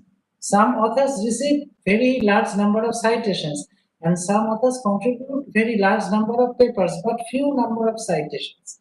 And H alpha index distinguishes between these two. Then normalized H index. H index divided by number of publications, that is normalized H index. Next, tapered H index. It is an extension of the H index introduced in order to account for the citations of all papers of a researcher, and not only for the H papers that are cited at least H times. Besides, the H papers cited at least H times, the other papers are considered in case of tapered H index, and this is its formula. And tapered H index is larger than the H index. So the papers which lie outside the zone of H, that is indicated by tapered H index. Then M index, this is the median number of citations received by the papers in the Hutch score. It focuses on the impact of publications with the high citation count. Then time dependent H index also is there, where CR equal to CR by AR, where AR is the age of the RX paper from the ranked list. Next, M2 index, this is another indicator also, H type index, M2 equal to HI by 10 to the power alpha n beta. From the HN line, alpha and beta are found by regression analysis. And M2 index, H is the H index, N number of papers, and alpha and beta are constants. M2 index is constructed for comparison of the quality of research of institutions of different sizes. It is also a kind of, actually, H alpha index is a type of normalization of institution. And again, develop further an idea of Glanzel and Schubert about characteristic scores and scales. That is perfectionism index. And it was the actual formula is introduced by Ladestov Lloyd in 2014. Later, researcher has published P papers, received C citations. Now, the H index of the researcher separates his or her publications into two groups: the core publications and outside the core publications. And here, two quantities are defined, where C equal to CH minus H square. This quantity accounts for the eventual large number of citations. And CTC, this quantity penalizes researchers who wrote many papers but received few citations. This is the PIX formula, where kappa, lambda, and nu are real numbers. And another is extreme perfectionism index, equation 20. This is the still the more accurate PIX actually, that is EPIX. So these are PIX and EPIX values. And if a researcher has 65 publications with 1000 citations and H index equal to 25, then PIX 0. If a researcher has 65 publications with 1100 citations and H index 25, then PIX will be 100. This value changes over very small range. And if the researcher has 900 citations from same PNX, then also PIX will be minus 100. And hence, if a researcher has PIX positive, then he or she is an influential scientist. If a researcher has PIX negative, then he or she is a mass producer. It is received few citations. Next, academic trace index. It is just a modification of our PIX. Next, P index. It was introduced by Gagan Pratap of NISCARE, CSIR. It is K square P to the power half, where case X is, he introduced it as exergy in addition to energy. That is, exergy means citation energy. That P is the number of papers published by scientists, and K equal to C by P is the ratio of the number of citations C of the P papers published by the scientists. The P index is defined On the basis of the indicator is as follows like this: P equal to K square P whole to the power 1. Now normalization of H index and E index. We have said only one normalization of H index, but normalization of E index would also be normalized. And at this point, two other concepts are coming, that is citation centrifuging and citation scattering. What is it? Suppose, let us indicate this figure. We know that rectangular hyperbolic curve. This blue square, this is H core zone. This is the upper side of this blue square. This is upper H core or H excess zone. And the right side of the square, this is the tail zone. So highly cited papers reside here and low cited papers reside here. And in the upper H core zone, number of citations is large, but number of papers is less. And in lower H core or tail zone, number of papers is large, but number of citation is very less. And in the square zone, this is the H core. Only H core papers are here. Now, the E index actually indicates the excess citation. That is how citations are scattered beyond H core. And H index indicates citations within this zone. That is citation centrifuging. And so here we have developed two coefficients, citation scattering coefficient. That is epsilon square, epsilon, Greek alphabet, epsilon square equal to E square by R square. That is the ratio of excess citation to total citation. That is excess citation to total citation means H core citation plus excess citation. E square by E square plus H square, or epsilon equal to 1 plus theta square whole to the power minus half. Minus half means to 1 by root actually. And when theta equal to H by E, taking positive root only. In previous also we took epsilon square equal to E square by R square. Epsilon equal to E by R, we will take only positive root. And theta will be equal to H by E. Theta square equal to H square by E square, or theta equal to H by E. And here, boundary values of epsilon and theta are, so epsilon is here actually the ratio between E index to R index, and theta is the ratio between H index to E index.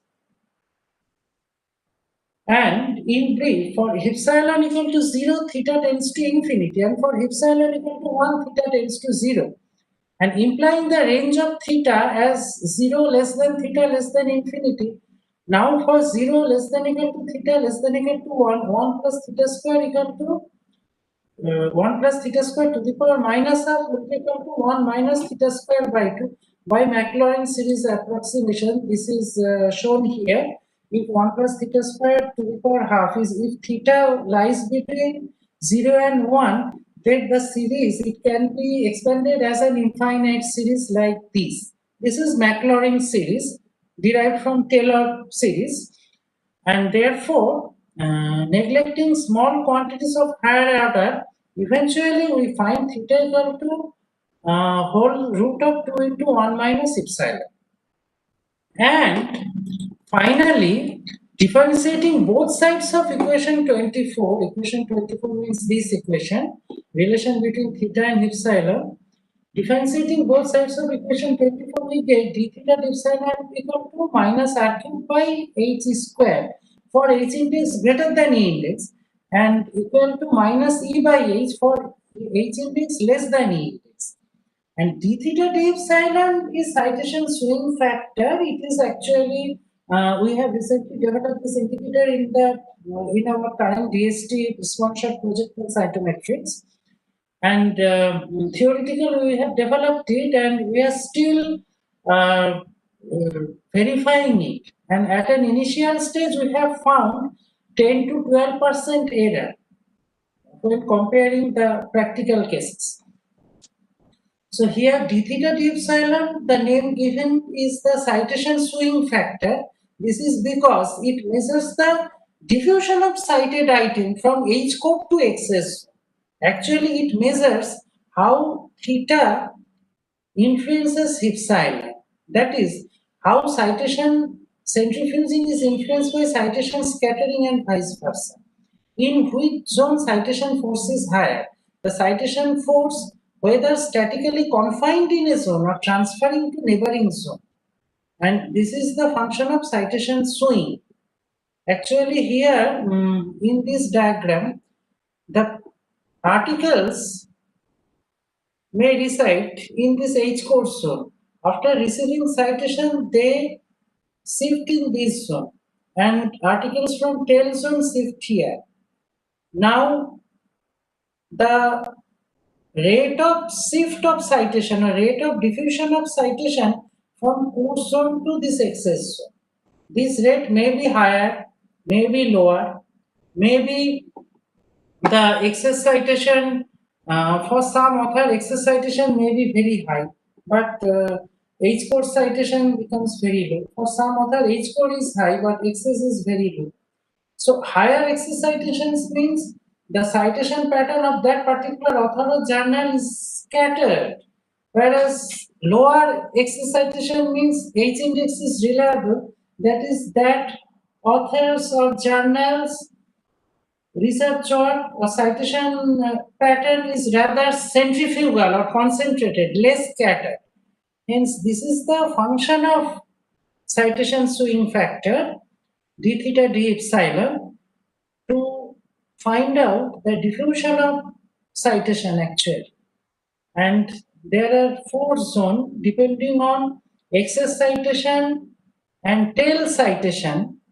We can also just like previous, we can divide the research articles in this four zone. That is small H index means highly centrifugal. High H index means low citation fall. Zone 3 high citation fall and then low citation. Now the question is what's about low cited papers? Now high citation, we have so long discussed on H index. H index here means good author, good journal. But then what's about low citation paper? Here one what to say. High citation, yes. Citation has a basic characteristics of centrifuging. Citation brings citation. Citation influences citation. So how citation, what is the image that's stimulated? How citation is influenced? That is the question. Now, it is the translation of Galileo's saying in Italian. That is, the nature of the human mind is such that unless it is stimulated by the images of things acting upon it from without, all all remembrance of them passes easily away. Now the question lies here. What is the image that stimulated? What was the influence? The paper which once fall in citation trap, it will naturally start to accumulate citation, but which remains outside the citation trap. That doesn't mean one can blindly reject that paper. That is the point. So many factors are there. And here is the very famous quote of Albert Einstein. As far as the laws of mathematics refer to reality, they are not certain. And as far as they are certain, they do not refer to reality.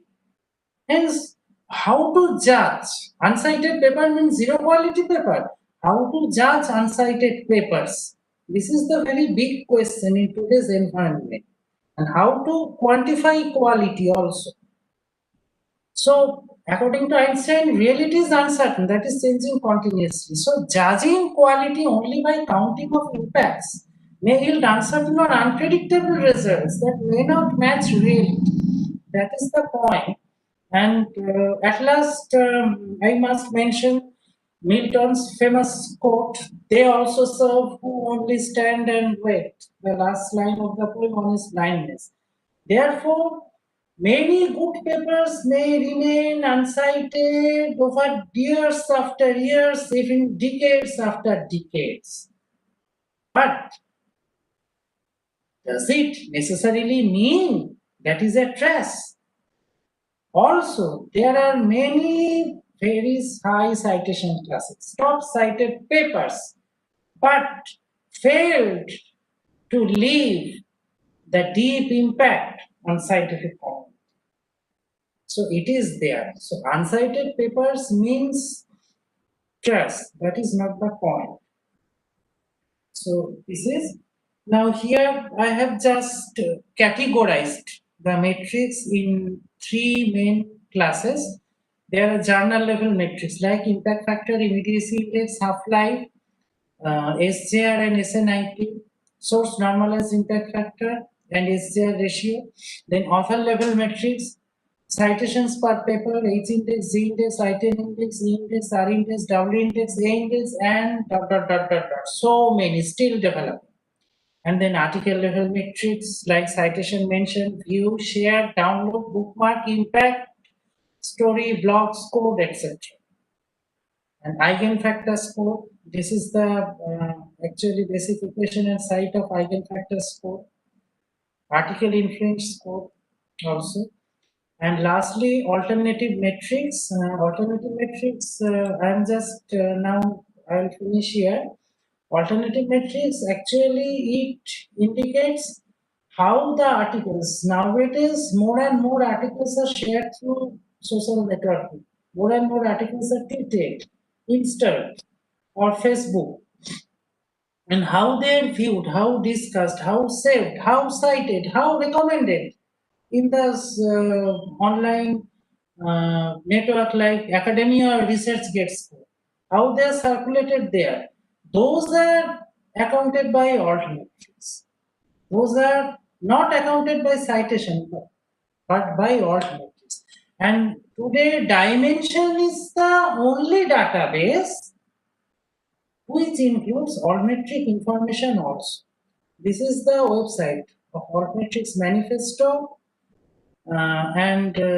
Here, these are some major altmetric tools, that is impact story. Actually, full altmetric need another hour or half an hour. So I just mentioned impact story, reader meter, science card, clause impact explorer, paper critic, crowdometer. These are some important altmetric tools.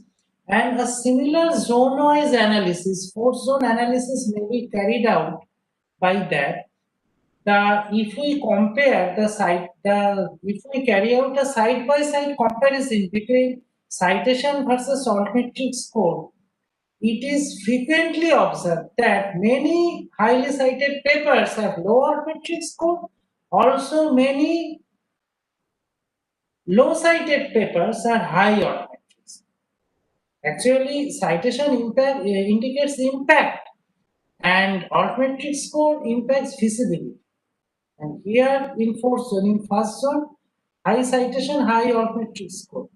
Only 1% paper resides in this area normally in any subject. And this means high impact paper plus high visibility.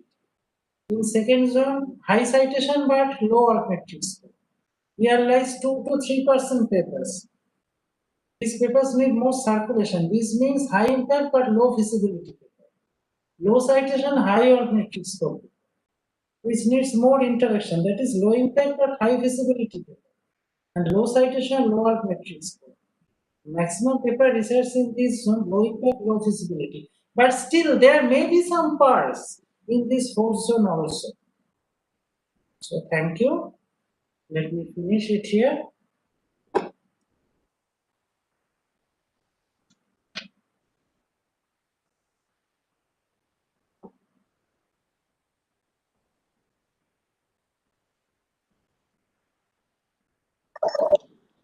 Thank you, sir, for your enlightening talk. Well, shall I go ahead? We have some questions, but due to the paucity of time, shall I go? I will just put it forward as a question. Hello. Hello. Yeah, am I audible? Someone please confirm. Yes. Yeah, Rajarshi, you are audible. Yes, yes, thank you, thank you. Well, see, sir, depending on the growth models and indicators and metrics you talked about, could the birth and eventual obsolescence of some subjects or line of thoughts be speculated? Sound is disturbing. Please repeat. Well, the question is, depending on the growth models and indicators and metrics you talked about, sir, Yes. the birth and eventual, say, obsolescence or death of some subjects, could that be Yes. speculated? Could that be speculated on the basis of the scheme of things that you talked about on metrics and Yes. psychology? Yes, definitely. It can be speculated, and there are several laws related to it. There are Okay, that's several laws. interesting. It That's can be interesting. speculated. Yeah. And then, Particularly following D solar price theory, it can be speculated. D solar price theory and which also theory? D solar price theory. Oh, this solar piece theory. Solar piece theory. Okay, okay. And another question, can you, sir, tell us something about the stylometry, the metrics which determine the stylistic pattern in writing, music, and also in the fine art, the stylometry? Yes, stylometry. Actually, this subject is still developing, and it is very dynamic topic of research. Actually, Yeah. stylometry, active research topic today. And stylometry, it is a particular subset of altmetric studies. Altmetrics Okay, is not okay. one of the stylometries. Altmetrics include social networking studies. And in altmetrics, for Yeah. instance, I am saying, hello, Okay. am I audible? Am I So this, audible? okay, this is depending on the social media. Social media, just let me tell another thing. Sorry? For instance, let me tell another thing. Digital self-study. In the context of altmetrics also, self-study, SELF, self-study or digital self-analysis. It is becoming very important area today. And also, Okay. stylometrics Thank you, sir. I'm can be noting it applied down. there And also. That is. okay. And so, just corollary to this earlier question, the papers which are you see which are inherently well say not very much utility oriented.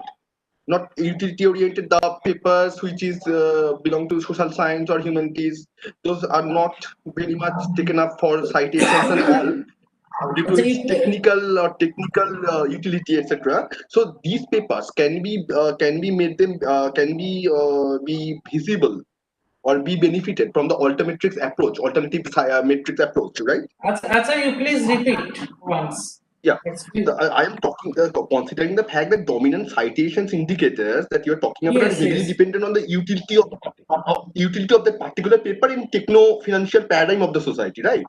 So, is it possible to utilize altermetrics for the benefit of the papers which are inherently not utility oriented? Which is I inherently mean, not. Yes. not utility oriented. You see, not technical in nature, theoretical, more of a theoretical kind. So, if yes, the next question it would be, how can those of us who practice our do our academic practices on that part of the C academic use altermetrics for our benefit of research paper in the social network and in the peer network, perhaps. So how can the altermetrics can be used by us? I mean, is there any ways to do that? Yeah, altmetric can be one source is altmetric by going to altmetric.org or altmetric.com site. Also, another source is Dimension database. Dimension database is a very good source for altmetric score, and from that score, Okay, okay. anyone from Dimension database from any individual article, you can get detailed information about views, sites, shares, Mendeley, etc. Actually, detailed information about alphabetic information. And also, dimension database is now it is very good source.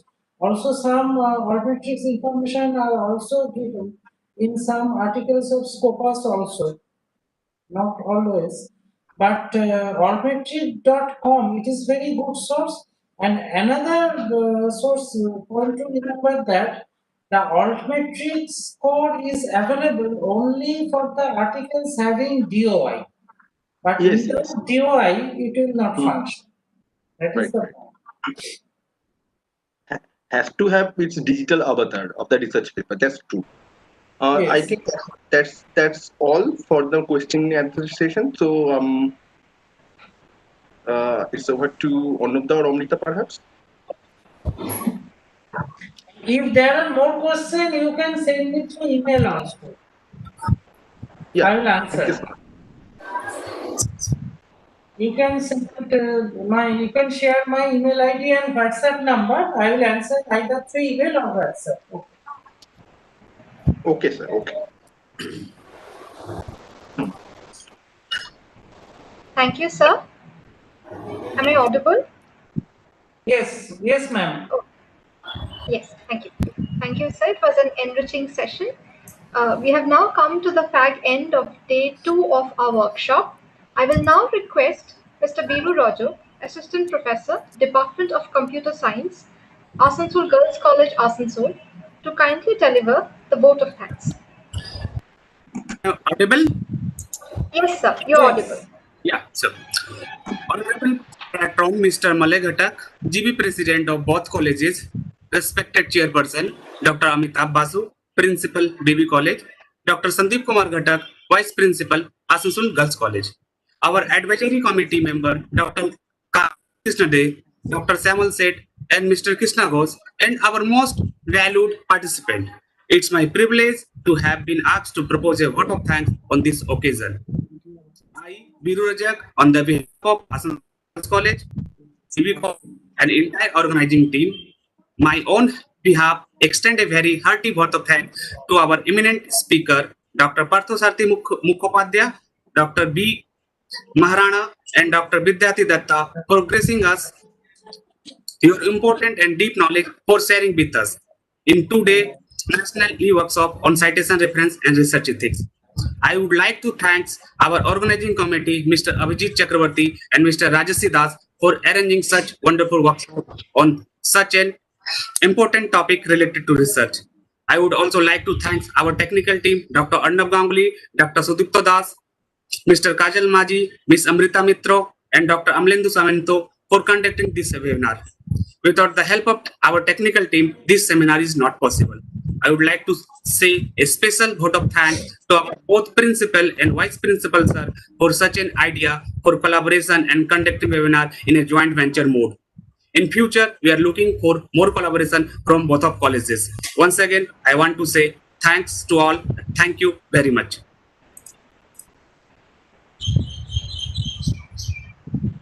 Thank you, sir, for your kind words.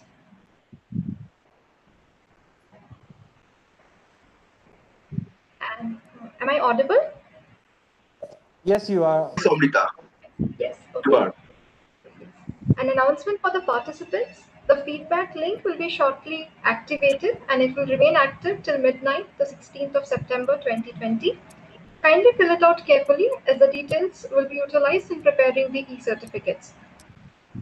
Thank you for participating in this webinar. I will now request Dr. Amitabh Boshu, Principal, BB College, Asansol, to kindly declare the workshop closed.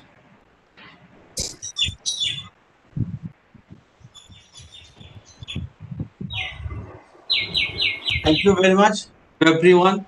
I'm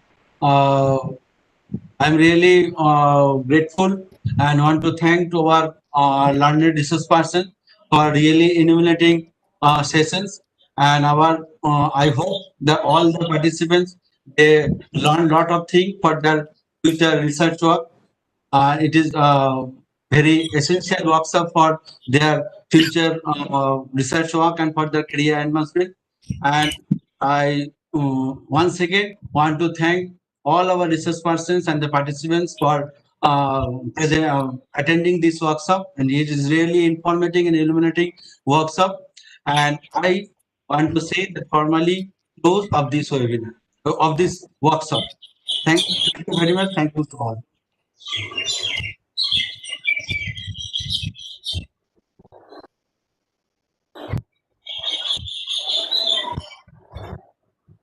Thank you, sir.